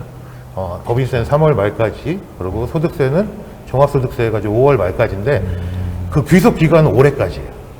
1년 단위니까 올해 2020년 12월까지의 소득을 기준으로 이제 세금을 추정을 하겠죠. 그래서 얼마 남지 않은 기간이지만 이제 그런 부분에 대해서도 알아보면은 탈세는 불법이지만 절세를 할 수 있는 효과도 볼 수 있다. 뭐 이렇게 모두가 원하는 거 말씀드리겠습니다. 아닐까 싶어요. 멘트네요. 내는 거는 조금 내고 싶어 하고 하는데 싶다는 없겠지만 절세는 다들 네. 하고 싶으시잖아요. 그러니까 그럼요. 네. 이게 제가 뭐 이제 경영 컨설팅을 이렇게 좀 다녀보면 이제 그 경영자분, 대표자분들께서 항상 하는 얘기가 어떻게 하면 세금을 조금 내냐. 그래서 제가 그런 얘기를 처음 들었을 때는 고민을 했지만 지금은 고민 안 합니다. 뭐라고? 많이 버셨죠? 많이 내시는 겁니다. 정답이네요, 진짜. 그런데 이제 그 중에서도 이렇게 절세를 할 수 있는 방안들이 있고 지원 제도들이 있으니 이런 것들을 활용하는 것도 좋지 않나 싶습니다. 네, 잘 들었습니다. 감사합니다. 자, 세무 대리 서비스 이런 내용까지 꼼꼼하게 또 짚어주신 것 같아요. 다음은 그러면은 강태호 관세사님께서 파트 2 내용 준비하신 거 들어볼까요? 네, 제가 1교시에서는 이제 수출 기업 또는 수입 기업에게 환급을 설명을 드렸다면요. 2교시에서는 저는 이제 원산지에 대해서 설명을 한번 드려보려고 합니다. 원산지요? 네. 원산지 뭐 오징어, 칠레산 이런 원산지 말씀. 맞습니다. 그것도 원산지고요. 네. 저희가 식당에 가면 그러면 여기 계신 분들에게 저도 질문을 한 분씩. 네. 국산과 혹시 국내산의 차이점을 아시는 분 있으실까요? 국산, 국내산. 국내산은 말 그대로 우리나라에서 나온 거고. 그럼 국산은 우리나라에서 우리나라에서 가공된 거? 교수님이 맥락은 잘 짚어주셨습니다. 제가 숟가락 얹겠습니다. 네. 국내산은 국내 제조고요. 국산은 원산 아닌가요? 원산지가 원재료를 수입해와가지고. 원재료가 국내다? 맞습니다. 제가 결론 내겠습니다. 네. 지금 점점, 네. 마지막에 써야 되는데. 국산이든 국내산이든 맛있습니다. 네. 비껴갔죠, 약간. 네. 한동 광고를. 네, 맞습니다. 이런 쓸데없는 얘기는 안 했으면 좋겠습니다라는 차원에 제가 한번 솔선수범 해봤습니다. 국산과 국내산의 답은 차이점은 뭔가요? 네네 팁입니다. 이거는 식당 갔을 때 예를 들면 국산과 국내산의 가장 큰 차이는요. 국산은 예를 들면은 종자 씨앗이라고 하잖아요. 씨앗부터 우리나라 거여야 국산이 됩니다. 국내산은 아나운서님께서 말씀하셨던 대로 수입 원재료를 가지고 우리나라에서 가공을 했다라고 하면은 국내산이 됩니다. 원산지가. 그러면 되게 애매하네요. 맞죠? 네. 그래서 근데 혹시 다들 뭐 나이가 어떻게 될지 모르겠지만 연세들이 연세라고 하죠. 한미 FTA 할 때 소고기 파동 때문에 광화문 집회를 했었습니다. 촛불. 그렇죠. 다 기억할 만한 나이인 것 네, 같아요. 맞죠? 광우병 아닌가? 네네. 그러면 그때 왜 그런 촛불 집회를 했을까요? 어떤 이유로? 광우병? 소고기? 광우병. 아니었습니다. 소고기 수입 파동 때문에 축산업 사람들이 촛불 집회를 했었습니다. 그것도 원산지와 관련이 있는데요. 원산지. 네. 그 이유 중에 하나가 그때 당시에 한미 FTA 규정이요. 미국산 소를 우리나라에 가져와서 우리나라에서 도축을 하면 국내산으로 원산지 지위를 바뀌게끔 되어 있었습니다. 그때 이제 축산업의 사람들이 그렇게 시위를 하고 많은 건의를 통해서 지금은 미국산 소를 우리나라에 가져와서 우리나라에서 사육을 일정 기간 6개월을 사육을 해야만 원산지가 국내산으로 바뀌게끔 되어 있습니다. 이런 것처럼 수출 기업, 수입 기업에는 원산지가 굉장히 중요합니다. 그리고 또 원산지를 만약에 위반하게 되면요, 대표님들께서는 이거를 좀 같이 아셔야 되는 게, 만약에 담당 직원이 실수로 원산지에 대해서 처벌을 받게 되면 모든 기업들은요, 대표자님들이 양벌 규정으로 함께 처벌을 받게 됩니다. 네, 예를 들면 회사의 원산지 위반으로 벌금이 뭐 2천만 원, FTA 특례법 뭐 22조 2항에 따라서 2천만 원 벌금이 나왔다. 그 기업은 대표자님 양벌 규정으로 4천만 원의 벌금이 나오게 됩니다. 두 배의 벌금이. 네, 맞습니다. 그래서 기업 입장에서는요, 원산지가 굉장히 중요한데요. 제가 여기서 PPT로 좀 관련된 기사랑 이 부분을 설명을 함께 보면서 드리도록 하겠습니다. 그 PPT를 한번 보시면요, 뭐 가장 최근 이슈예요. 인도세관에서 원산지 검증을 강화하겠다. 우리가 앞으로 한국에서 수출하는 물품에 대해서 인도로 들어오는 물품, 그때 가장 큰 제목이요, 자동차 부품의 타깃이 가장 우려가 된다라는 기사입니다. 충남 지역에 즉 오토파츠, 자동차 부품 회사들이 많은데요. 그래서 제가 이 부분을 하나를 발췌해서 왔고, 뭐 최근에 9월 21일부터 인도 예를 들면 재무부에서 한국에서 수출되는 물품에 대해서 원산지 검증을 직접 실시할 거고, 그 부분을 강화하고, 이 부분에 있어서 만약에 문제가 된다, 원산지가 의심이 된다라고 했을 때 그 기업에 대한 검증을 하고, 만약에 그거에 대한 대비를 못했을 경우에는 그거에 대해서 형사처벌을 받게 됩니다. 어떻게 보면은 기업들 입장에서는 그럼 준비하면 되지 않나요? 라는 또 얘기가 나올 수가 있는데, 원산지 증명을 잘 하면 되는 거 아닌가요? 맞습니다. 근데 제가 여기서 이제 한 가지 또 말씀을 드리는데, 이제 옆에 노무사님이 또 여기에 관련된 내용이 있을 텐데, 대부분의 중소기업이 가정을 했을 때 중소기업의 담당자는요, 슈퍼맨이 돼야 됩니다. 나는 다 해야 돼. 구매도 해야 되고요, 영업도 해야 되고요, 원산지 관리도 해야 되고, 하다못해 바이어가 요청한 원산지 증명서도 발급까지 하게 됩니다.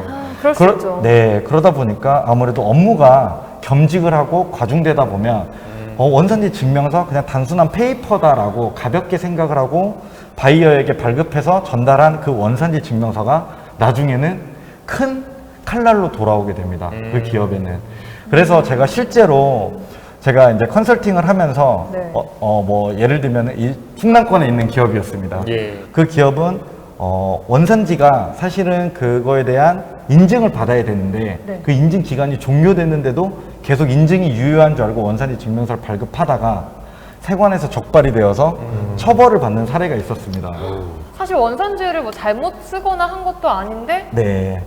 원산지 기간이 있군요. 맞습니다. 유효 기간도 있고요. 두 번째는 그런 원산지 관련된 자료를 미보관하고 있어도 처벌을 받게 됩니다. 보관까지. 그리고 그 보관 기간도 5년입니다. 노무사님 혹시 어제 온 이메일 기억하시나요?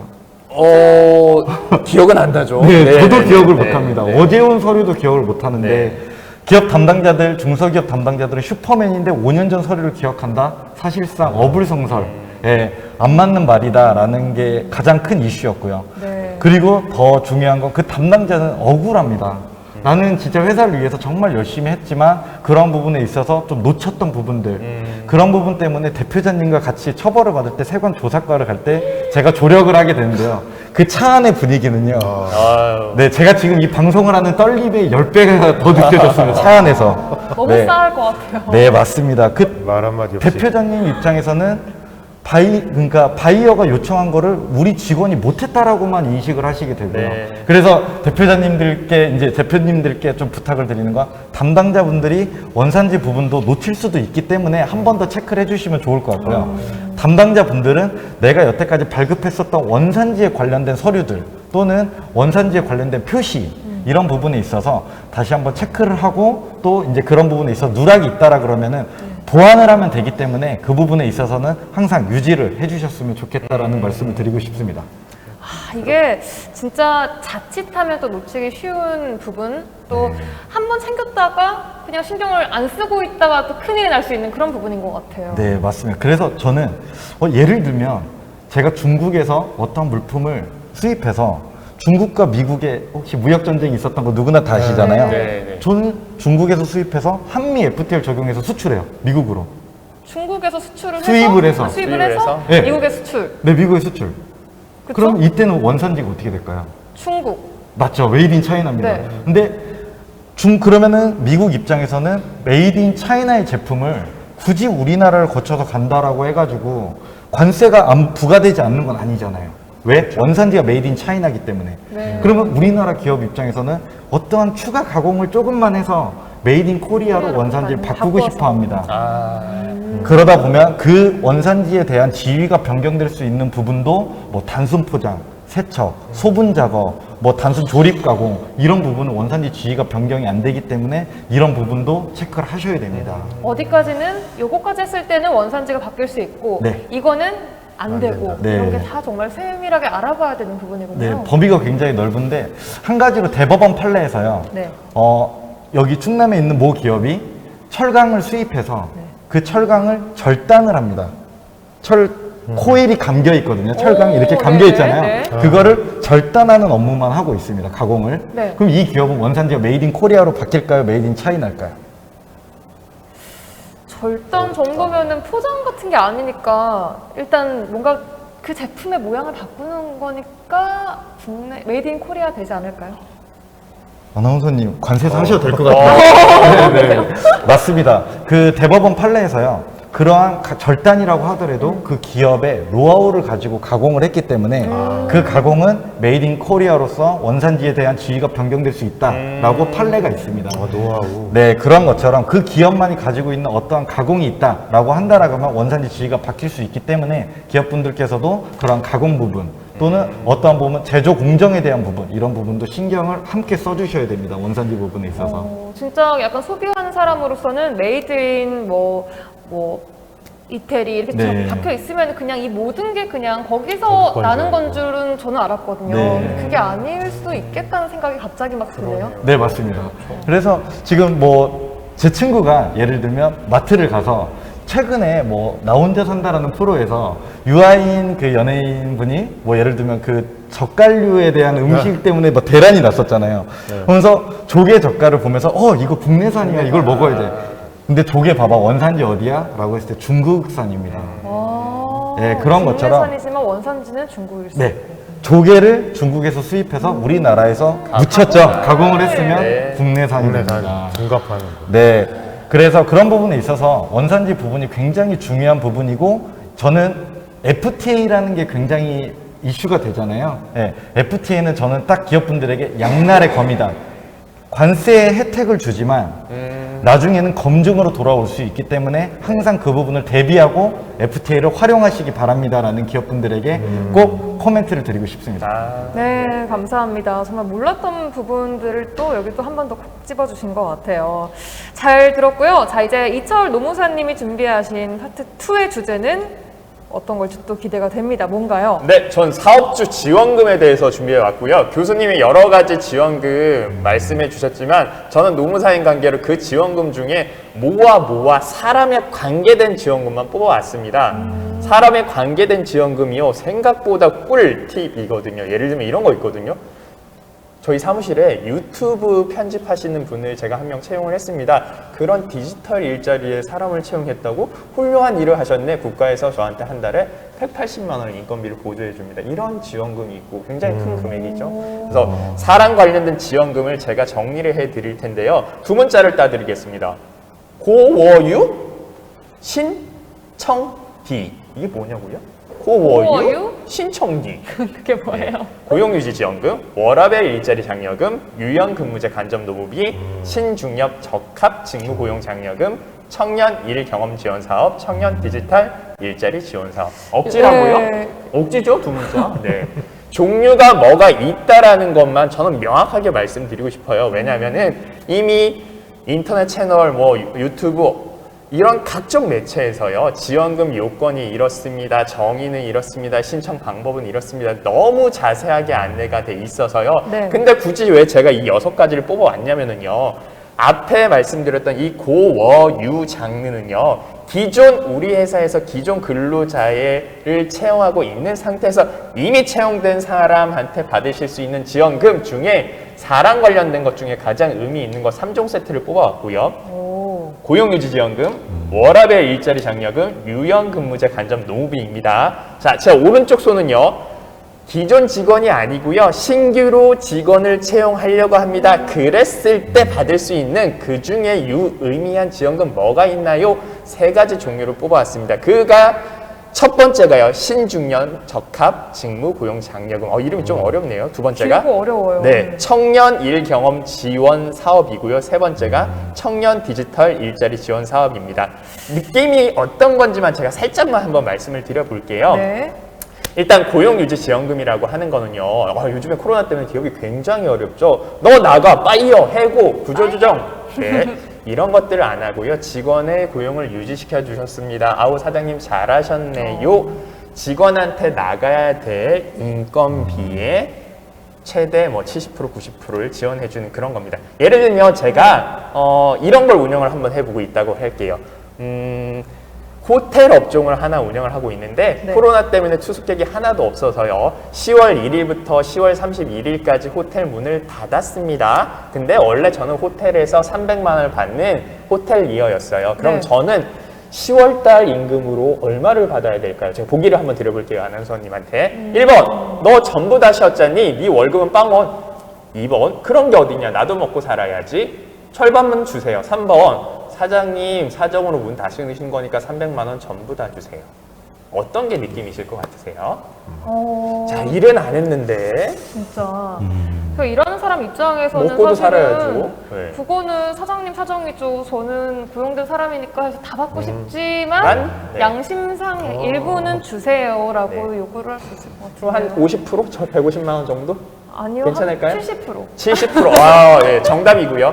그걸 휴업수당이라고 하고요. 이 법에서 정해놨습니다. 애매한 게 있으면 누군가는 정해놔야 되잖아요. 법에서 정해놨습니다. 이렇게 회사 사정으로, 코로나도 회사 사정으로 넓게 보는 겁니다. 회사 사정으로 인해 사업장이 운영을 못했다더라, 일을 못 시켰다더라, 그러면 원래 나가야 될 직원 인건비의 70%가 나가야 되는 겁니다. 휴업수당이라고 정해놨습니다. 자, 직원을 구조조정 해고하지 않고요, 고용을 유지했습니다. 그리고 네. 법에서 주어야 되는 휴업수당을 직원이 일을 안 했음에도 불구하고 이렇게 인건비가 지급되었겠죠. 네. 정부님 저 잘했죠? 그러니 지원금 주세요. 고용을 유지를 했습니다. 그래서 주는 지원금이 고용유지 지원금. 네.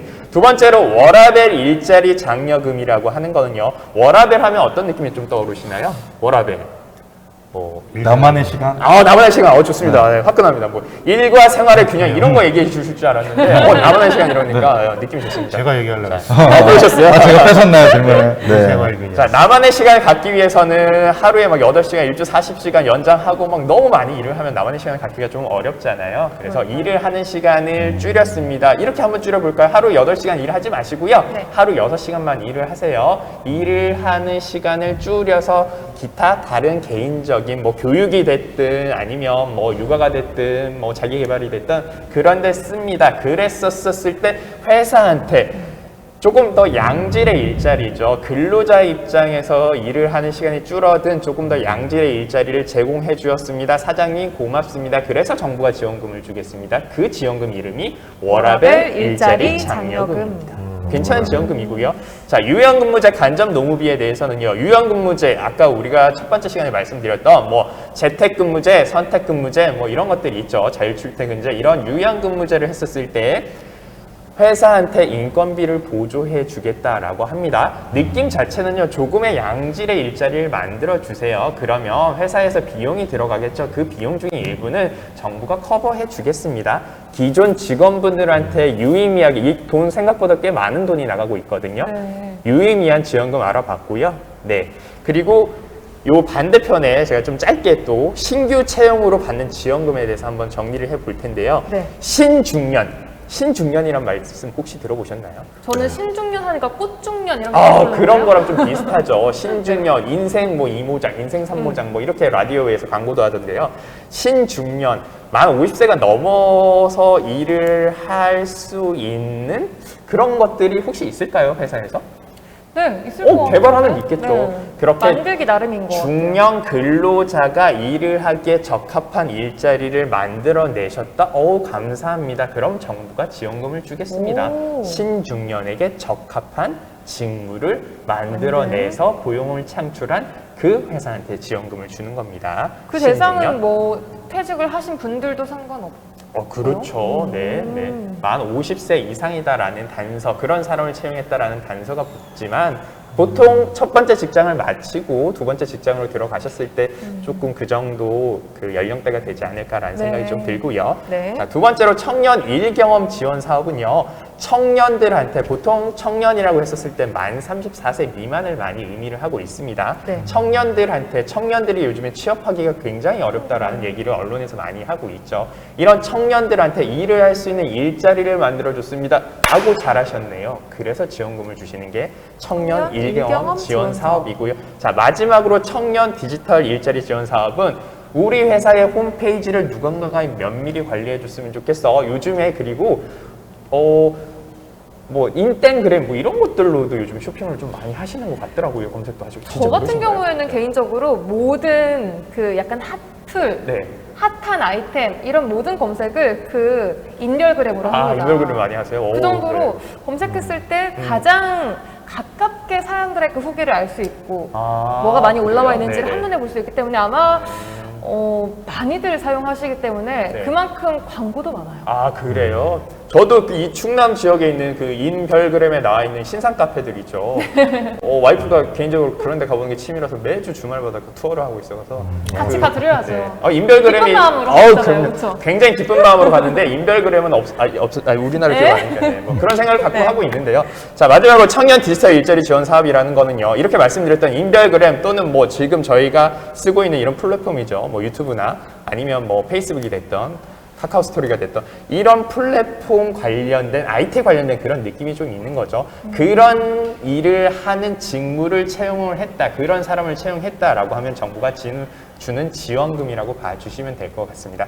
굳이 6가지를 종류를 설명을 드렸던 건 그렇게 신청하는 요건이 까다롭지 않고요. 받는 금액이 상대적으로 큰 꿀팁 아닌 꿀팁 같은 지원금들만 좀 정리를 해드렸는데요. 시간 제가 너무 많이 썼죠.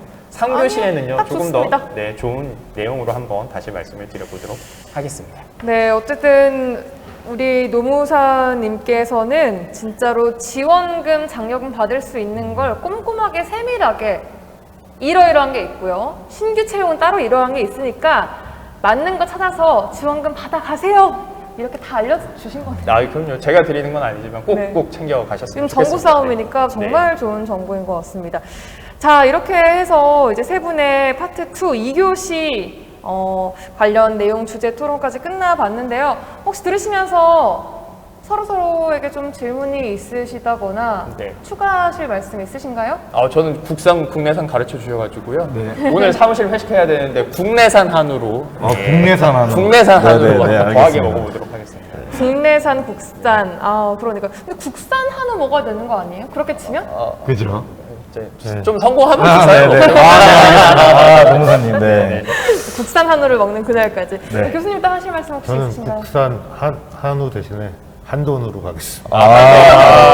우리 돈. 감사합니다. 뭐가 됐든 국산, 국내산 다 좋습니다. 오늘 좋은 정보 잘 알려주셨고요. 잠깐 저희 한 10분 정도 쉬었다가 파트 3에서 또 새로운 주제, 파트 3에서는 아까 말씀하신 것처럼 실제 사례들을 좀 준비를 해오신 분들도 계시고 다른 주제를 또 준비해 오신 분들도 계시다고 하니까요. 많이 기대해 주시고요. 10분 후에 뵙겠습니다.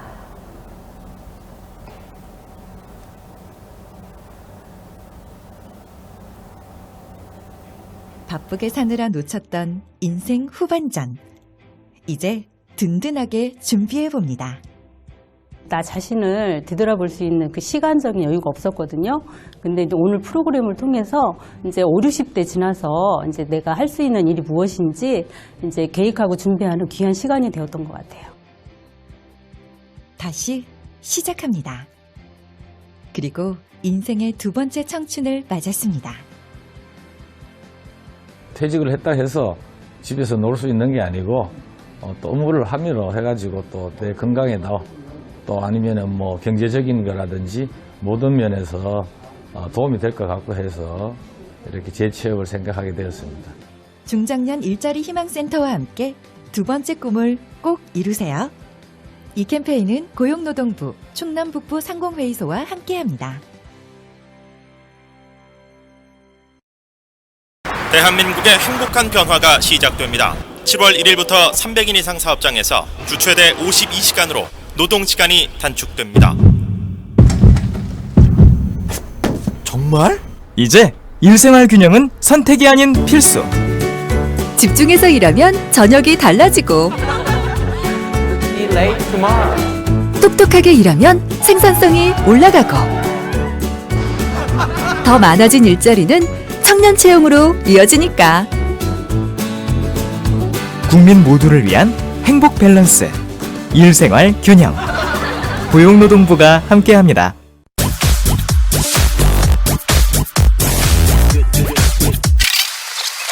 김 부장님, 곧 정년이시잖아.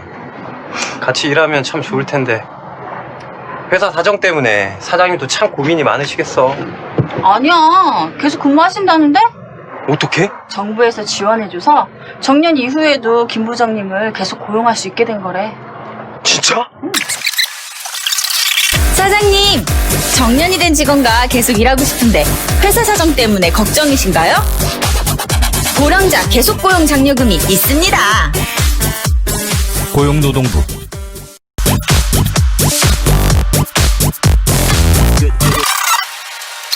박 사장이 사람 문구에서 쩔쩔 매더니 요즘 신나 보이던데? 정부 지원받아서 경험과 실력 있는 사람으로 구했대. 어떻게?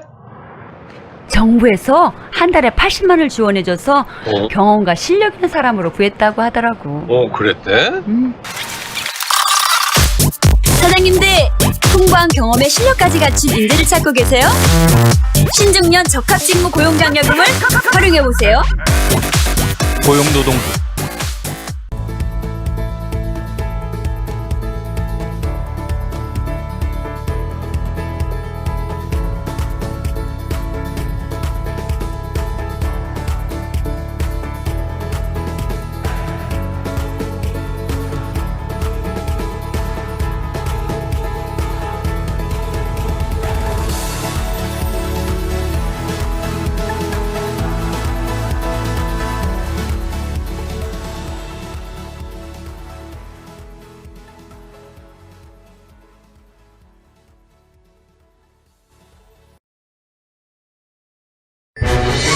어머머 대박.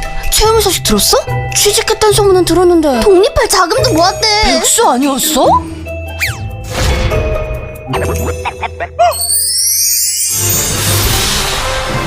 회사에서 알아주는 인재라는데? 걔 이번에 승진도 했잖아. 와, 채움이 잘 나가네. 비결이 뭘까? 채움씨 비결이요. 청년 내일 채움 공제. 혜택이 궁금하면 실천하세요. 청년에겐 내일을, 기업에겐 인재를 다 채워드립니다.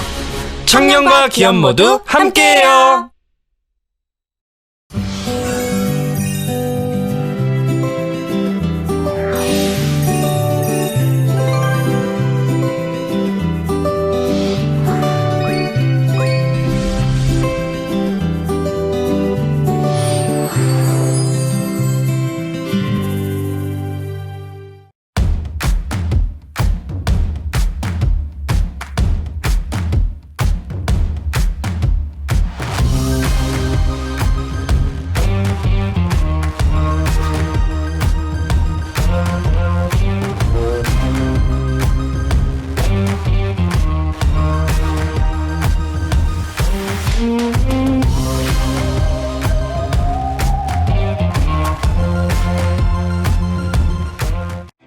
바쁘게 사느라 놓쳤던 인생 후반전. 이제 든든하게 준비해봅니다. 나 자신을 뒤돌아볼 수 있는 그 시간적인 여유가 없었거든요. 근데 이제 오늘 프로그램을 통해서 이제 5, 60대 지나서 이제 내가 할 수 있는 일이 무엇인지 이제 계획하고 준비하는 귀한 시간이 되었던 것 같아요. 다시 시작합니다. 그리고 인생의 두 번째 청춘을 맞았습니다. 퇴직을 했다 해서 집에서 놀 수 있는 게 아니고 또 업무를 함으로 해가지고 또 내 건강에도 또 아니면은 뭐 경제적인 거라든지 모든 면에서 도움이 될 것 같고 해서 이렇게 재취업을 생각하게 되었습니다. 중장년 일자리 희망센터와 함께 두 번째 꿈을 꼭 이루세요. 이 캠페인은 고용노동부, 충남북부 상공회의소와 함께합니다. 대한민국의 행복한 변화가 시작됩니다. 7월 1일부터 300인 이상 사업장에서 주 최대 52시간으로 노동시간이 단축됩니다. 정말? 이제 일생활 균형은 선택이 아닌 필수. 집중해서 일하면 저녁이 달라지고 똑똑하게 일하면 생산성이 올라가고 더 많아진 일자리는 청년 채용으로 이어지니까 국민 모두를 위한 행복 밸런스. 일생활 균형. 고용노동부가 함께합니다.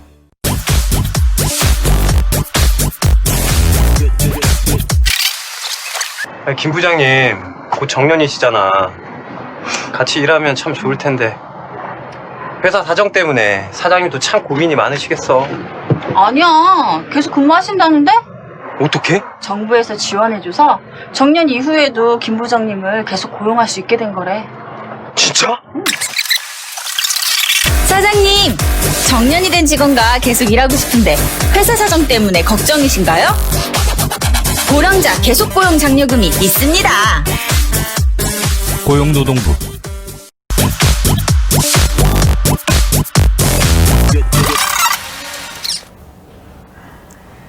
네, 2020 생생채용정보 한마당 행복한 삶, 일과 사랑 우리가 동행합니다. 함께하고 계십니다. 주제가 이런 거였어요. 행복한 삶, 일과 사랑 우리가 동행합니다. 네, 행복합니다. 네. 행복한 시간 함께 또 도움되는 시간 보내고 계시기를 바라는 마음이고요. 저희가 파트 2까지 열심히 달려왔고 이제 마지막 파트 3만을 남겨두고 있어요. 아쉽지만 벌써 시간이. 그래요. 오늘 이 시간이 굉장히 길고 시간이 많을 줄 알았는데 막상 또 해보니까 금방금방 지나가고 정보를 한 개라도 더 얻어가고 싶은 마음 때문인지 집중이 아주 잘 되고 꿀팁들 잘 듣고 있습니다. 자, 그럼 마지막 파트 3로 아까 뭐 사례들 얘기를 해주신다고 했는데 이런 부분들이 또 많은 진짜 내가 해당되구나 이렇게 기업들이 느낄 수 있을 것 같아서 그것부터 우리 강태우 관세사님부터 좀 설명을 들어볼까요? 네, 제가 뭐 이제 마지막 시간 3교시에서 좀 준비한 내용은요. 앞서 설명드렸었던 1교시에서 설명드렸었던 환급 관련된 사례를 한번 준비해 봤습니다. 환급. 네. 제가 컨설팅을 실제로 나갔었던 기업이고 최근에 받았었던 업체인데요. 이 업체는 예를 들면은 코땡롱인 대기업으로 물품을 제조해서 납품을 하던 업체였습니다. 근데 코땡롱은 그 물품을 해외로 수출을 하고 있었고요. 그래서 그냥 늘 항상 납품을 하고 있었던 업체였습니다. 네. 물품이 어떤 거냐면요. 플라스틱으로 만든 원통에 대한 큰 우리의 배수관 이런 데에 들어가는 플라스틱 원통이었고요. 그냥 그거에 대해서 늘 항상 공급을 하고 있었고 제가 컨설팅을 갔을 때 그럼 이 물품은 어디로 가나요? 라고 했을 때 저희는 그냥 1차사로서 공급하고 있습니다 라고 저한테 말씀을 해주셔서 그러면 혹시 환급을 받고 계신가요? 라고 했을 때 저희는 부가세 환급을 잘 받고 있어요 라고 하시더라고요. 네. 근데 그러면은 관세 환급은 안 받고 계신가요? 라고 했더니 저희는 수출을 안 하기 때문에 환급을 안 받습니다 라는 얘기를 똑같이 하시더라고요. 그래서 제가 이제 그때부터 여기는 환급을 제가 한번 컨설팅을 해드려야겠다 라고 해가지고 고객사에서 수출하는 물품을 우리가 제조해서 납품했기 때문에 그거를 실제로 중소기업이고 제조기업이기 때문에 그 물품을 환급받을 수 있다라는 간이정의 환급 기억나시나요? 맞죠. 1교시에서 그러니까 설명드렸죠. 중소기업이고 제조업일 때 받을 수 있는 환급. 간이정의 환급. 네, 그 간이정의 환급이라는 건요. 간이정액 일정 부분에 있어서 수출 금액 대비 몇 프로를 돌려주는 거예요. 우리는 수입산 원재료를 쓰지도 않았고 국내산 원재료를 썼더라도 그거에 대해서 납부한 관세가 없는데 어떻게 돌려주지? 말 그대로 수출을 장려하기 위해서 관세청에서 지급해주는 뭐 그런 보정금이다라고 생각을 해주시면 될 것 같습니다. 네. 그래서 그렇게 간이정형 환급으로 놓치고 있었던 관세 환급을 2년 뒤를 소급해서 받은 금액이 대략적으로 4,200만 원이었습니다. 꽤 큰 금액인데요? 네. 근데 그 담당자분들이 저한테 딱 한마디를 해주셨어요. 뭐라고 했을까요? 그 담당자분이 조용히 귓속말로 관세사님 그 환급금이 어디 통장으로 들어오나요? 네. 그게 중요하거든요. 중요합니다. 네. 관세 환급은요 개인 사업자, 법인 사업자 모두 회사 통장, 즉 법인 통장과 법인 통장. 개인 사업자 통장으로 관세청에 등록을 해야만 환급금이 지급이 됩니다. 제가 관세 환급을 왜 이렇게 강조를 하고 있냐면요. 지금 코로나19로 기업들이 힘들 때 관세 환급이란 거를 신청해서 받게 되면 7일 이내 관세청에서 지급을 해줍니다. 7일. 예. 시간이 그리 오래 안 걸리네요. 네, 맞습니다. 즉 회사에서는요, 그 현금에 대한 유동성을 확보할 수 있다는 장점도 있고, 그리고 또 기업 담당자는 이걸 통해서 못 받고 있었던 관세 환급을 통해서 진급을 하셨어요. 우와. 회사 입장에서는 하긴 네. 한 4천만 원 금액을 갑자기 7일 이내에 또 벌어다 준 회사 입장. 거니까. 네, 맞습니다. 회사에. 네. 그렇기 때문에 그런 부분에 있어서 기업 담당자분이 저에게 너무 감사하다고 네, 삼겹살을 그래서 삼겹살 뿌듯하셨겠어요. 어깨 이만큼 뽕이 들어가서 삼겹살을 많이 먹었던 기억이 최근에 그렇기 때문에 실제 사례가 이렇게 네, 있군요. 그래서 근데 제가 관세청에서 이제 뭐 관련된 기업들, 수출 기업들, 특히 제조 기업들 컨설팅을 하면서 제가 봤을 때는 절반 이상은 이런 부분을 놓치고 있다라는 거를 많이 느꼈습니다. 그래서 반드시 관세 환급 부분에 대해서 다시 한번 체크를 하면서 기업 부분에 대해서 놓쳤던 부분은 2년치 환급이 된다라는 점, 그 부분을 기억해 주셨으면 좋겠습니다. 네, 감사합니다. 실제 사례까지 잘 들어봤습니다. 네. 이제 교수님, 마지막 파트 3에 네네. 또 사례 준비하셨다고 하셨나요? 네, 저도 역시 이제 뭐 아까 말씀드렸다시피 많은 지원 제도들이 있다라고 했는데 그럼 과연 그런 지원 제도를 받아서 잘된 사례들이 뭐가 있나? 사실 너무 많습니다. 뭐 다양한 지원들이 있으니까 뭐 사례도 너무 많은데요. 저는 이제 간단하게 이제 몇 가지만 좀 찾아봤고요. 지금 뭐 말씀하신 내용들도 다 해당이 되겠지만 지금 이제 제가 소개해드릴 그 사례는 주로 이제 판로개척 그런 쪽으로 좀 얘기를 해드리겠습니다. 그래서 이제 자료를 이제 좀 보면은 이제 중소벤처기업부가 일반적인 기업 지원을 제일 많이 한다라고 볼 수 있어요. 뭐 산업자, 통상부나 중기부. 중기부 산하에 이제 중소기업진흥공단 우수 사례를 지금 이제 예를 들려고 하는데요. 이제 뭐 저도 땡땡땡 코리아라는 회사가 이커머스를 통해서 세계 진출을 노린다라는 타이틀로 이제 신문에도 이렇게 나왔거든요. 그래서 위기 시대고 또 지금 또 코로나로 또 많은 기업들이 어려움에 처해 있는데 이런 지원들을 받아서 이제 경영고비를 넘긴 사례가 있어요. 그래서 중소기업진흥공단에서 창업기업 지원자금, 그다음에 수출금융지원자금. 앞서 여기서 창업기업 지원자금이란 게 앞에서도 말씀드렸지만 당장 시작하는 창업이 아니라 이제 기간이 있었잖아요. 네. 3년하고 이제 7년 뭐 이런 식으로 해당이 되면 이제 지원을 받을 수가 있는데 그런 지원을 받아서 이제 일단 자금적인 유동성에 대한 어려움을 이제 극복했고 그다음에 이제 그걸 세계 진출, 동남아로 이제 눈을 돌린 거죠. 그래서 전년 동기 대비 이제 매출액이나 이런 것들이 다 이제 증가를 해서 위기를 극복한 사례가 있었고요.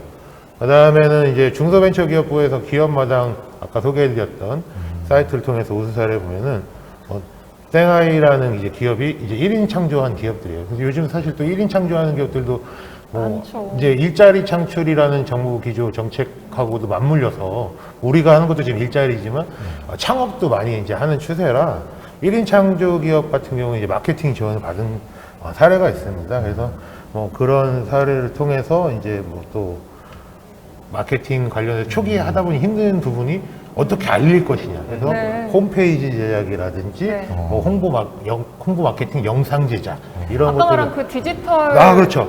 근데 이 부분은 뭐 이제 제 끝에 마무리 멘트를 좀 하려고 했던 건데 먼저 이따가 말씀드릴게요. 들어보도록 하겠습니다. 그래서 뭐 그 위에 뭐 이제 여러 해외 마케팅 지원 사업들이 있고요.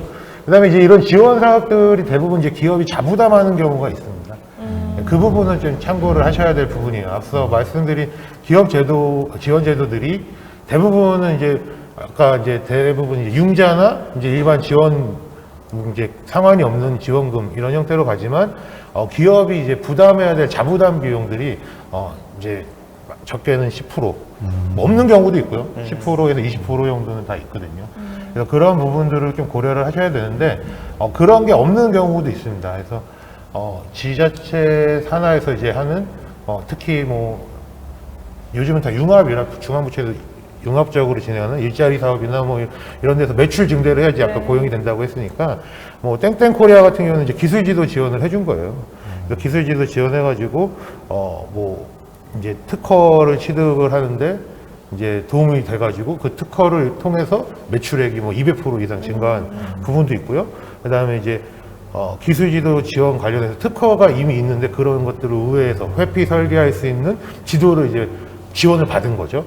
그래서 매출액이 증가를 했고 그런 부분에서 이제 증가가 되니까 선순환 구조로 고용이 창출되는 이런 효과까지. 그래서 앞서 말씀드린 이 파트 2에서 기업 지원을 하는데 제가 차별성을 둬야 된다라고 이제 아마 얘기를 했었던 부분이 있는데 차별성도 중요하고요. 또 요즘 같은 아주 또 경제가 안 좋은 위기인 상황에서는 고용하고도 연관성을 지어서 우리가 지원을 받으면 너 혼자 배불러서 잘 살 것이 아니라 나눠줄 수 있는 그럼 이게 여력이 되니까 창출을 해라 이런 취지로 가는 부분이 있기 때문에 그런 부분들도 이제 사업 신청을 할 때 고려를 하시면 좋을 것 같습니다. 네. 그럼 기업들이 실제로 교수님께 뭐 이러이러한 걸 좀 여쭤보고 싶거나 좀 기업 컨설팅 같은 걸 부탁을 드려도 해주실 수 있으신 건가요, 충남? 네. 저는 얼마든지 도움이 될 수 있으면 네. 최대한 도움을 드리도록 하겠습니다. 알겠습니다. 혹시 추가적으로 문의하실 사항 있으시면 지금 나가고 있는 그 메일 주소로요. 연락을 주시면 또 연결이 될 수 있다고 하니까요. 많은 혹시 질의나 추가적인 거 있으시면 또 연결해 주시면 좋겠습니다. 감사드리고요. 아까 강태우 관세사님은 조금 이따가 다시 인사를 하실 기회를 드릴게요. 네, 메일 주소를 제가 소개를 못 해드려가지고. 자, 그러면은 이철 노무사님께서는 또 새로운 주제를 또 간단하게 준비를 하셨다고요. 네, 새로운 주제를 준비해 왔고요. 거창하게 좀 잡아봤습니다. 코로나19 시대의 인사노무 관리라고 한번 잡아봤습니다. 기업들에서요, 노무사들 분들이 기업의 자문 이런 일이 있는데 이건 어떻게 해야 되나요? 이런 외부 전화를 굉장히 많이 받고 있거든요. 기업 인사노무 담당자가 가장 많이 물어봤던 베스트 질문 5. 베스트 질문 5, 빠밤. 빠밤. 네, 감사합니다. 제 나름대로 한번 정해봤고요. 네. 사실 많이 물어보시는 게 관심이 많지 않을까라는 당연한 그런 진리겠죠. 그런 것 중에 몇 가지 살펴볼 텐데요. 예를 들면 이런 경우는 어떠세요? 우리 직원이 코로나 확진 판정을 받았습니다. 아까 제가 말씀드렸던 거랑 같은 맥락이죠. 월급이 나가야 될까요? 일을 안 했는데? 코로나 확진으로 인해서 일을 못하고 출근을 못했어요. 자가 격리를 해야 돼요. 네. 그러면 이거는 뭐 휴가로 들어가는 건가요? 뭔가요? 어떻게 처리하면 되실 것 같으세요? 네. 이것도 일정 금액을 줘야 하나요? 줘야 하나요?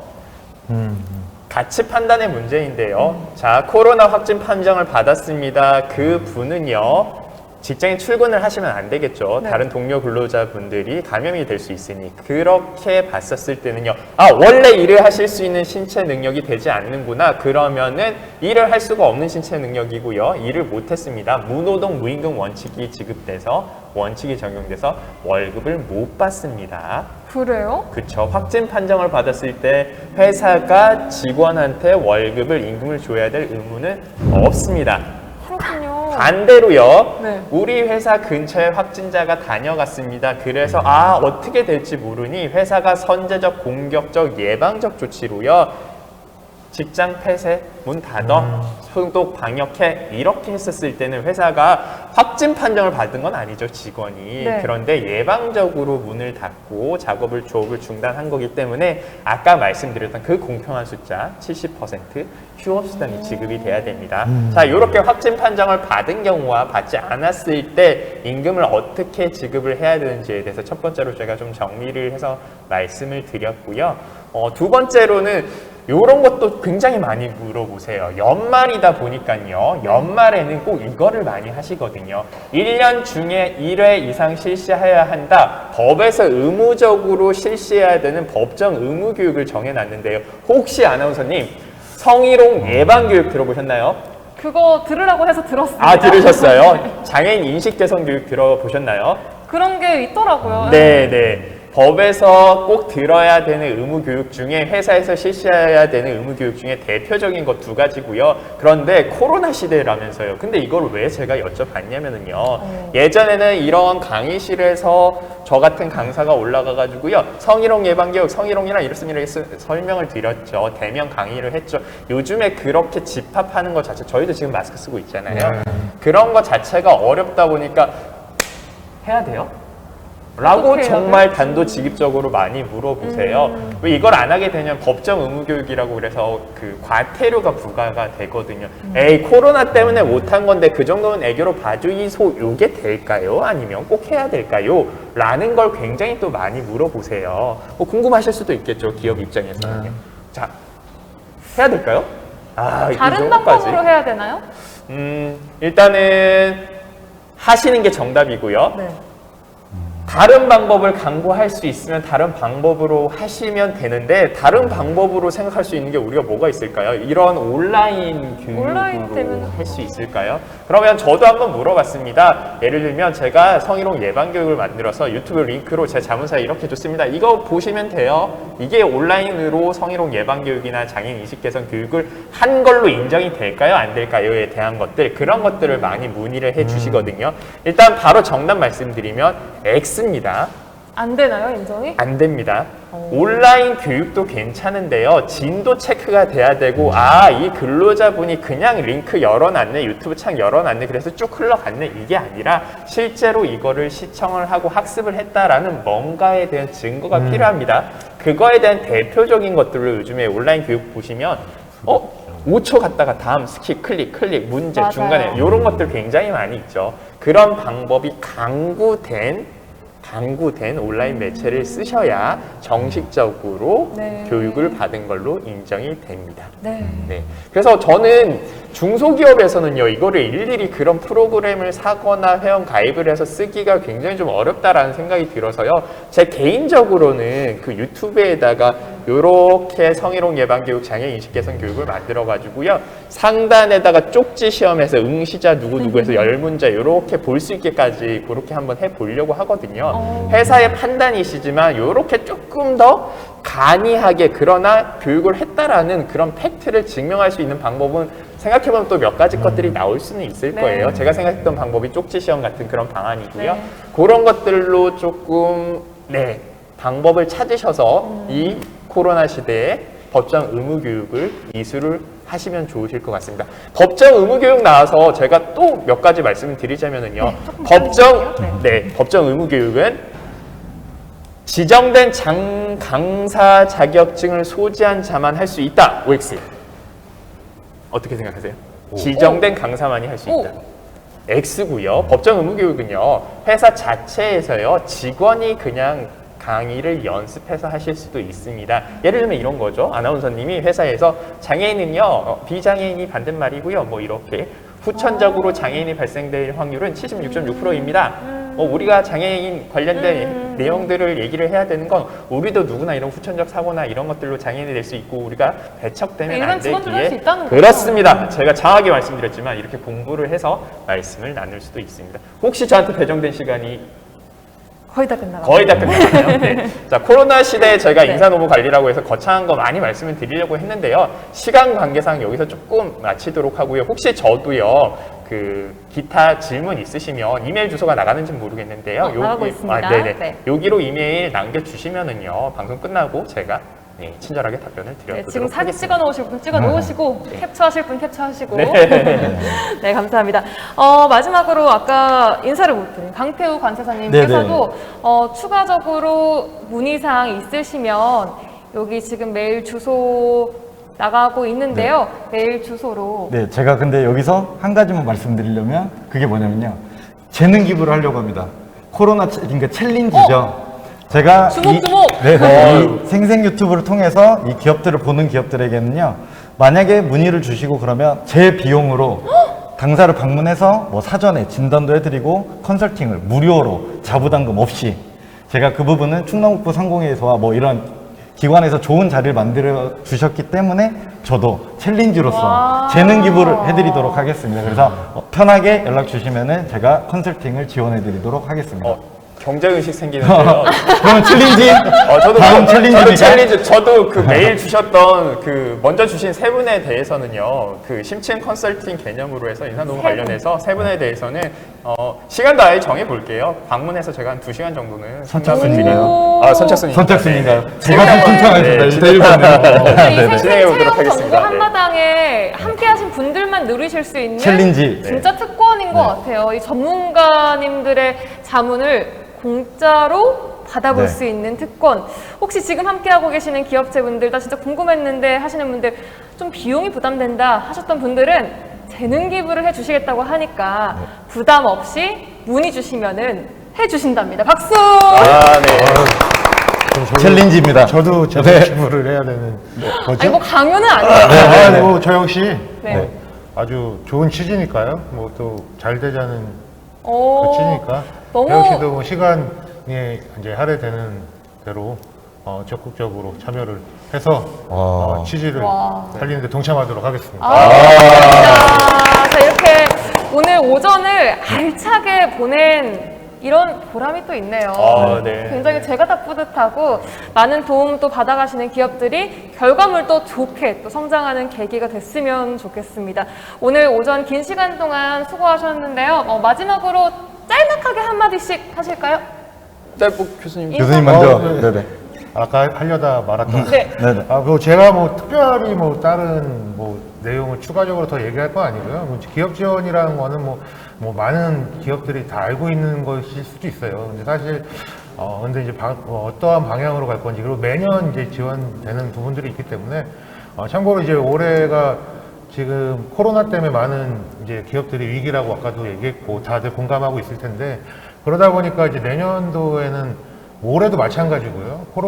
포스트 코로나 이후에 이제 그런 이제 기업들의 지원, 그리고 나아가서 이제 5월 달에 얘기가 나오면서 10월 중순 지난주 정도에 나왔던 얘기가 이제 한국판 뉴딜에 대한 추진 방향이 이제 좀 구체적으로 나온 게 있어요. 그래서 그 한국판 뉴딜 관련해서 디지털 뉴딜이라든지 뭐 이제 그린 뉴딜 쪽에 관련된 기업들은 이제 업종이 그런 쪽에 있다면 그런 쪽에 또 보다 더 관심을 가지고 이제 기업 지원 받을 수 있는 것들을 찾아보는 것도 많은 도움이 될 것 같습니다. 앞으로 떠오르는 건 한국판 뉴딜일 것이다. 네, 감사합니다. 네, 강사님.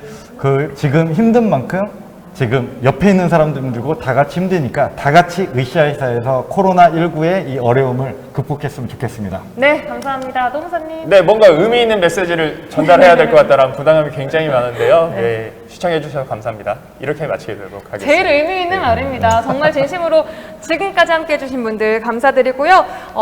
세 분의 전문가님들은 여기서 보내드리도록 하겠습니다. 저희는 또 다음에 좋은 기회로 또 뵙겠습니다. 고맙습니다. 네, 감사합니다. 네, 이로써 오전 순서를 모두 마치겠습니다. 지금까지 송유라였고요. 저희는 1시간 정도 쉬었다가 오후 타임에 다시 돌아오도록 하겠습니다. 오후에는요, 이제 일반 구직자분들이 함께 보시면서 도움받을 수 있는 정보들을 또 준비를 해놨으니까요. 또 주변에 구직을 원하시는 분들이 있다 하는 분들에게 널리 또 알려주시고 함께 해주시기 바랍니다. 고맙습니다.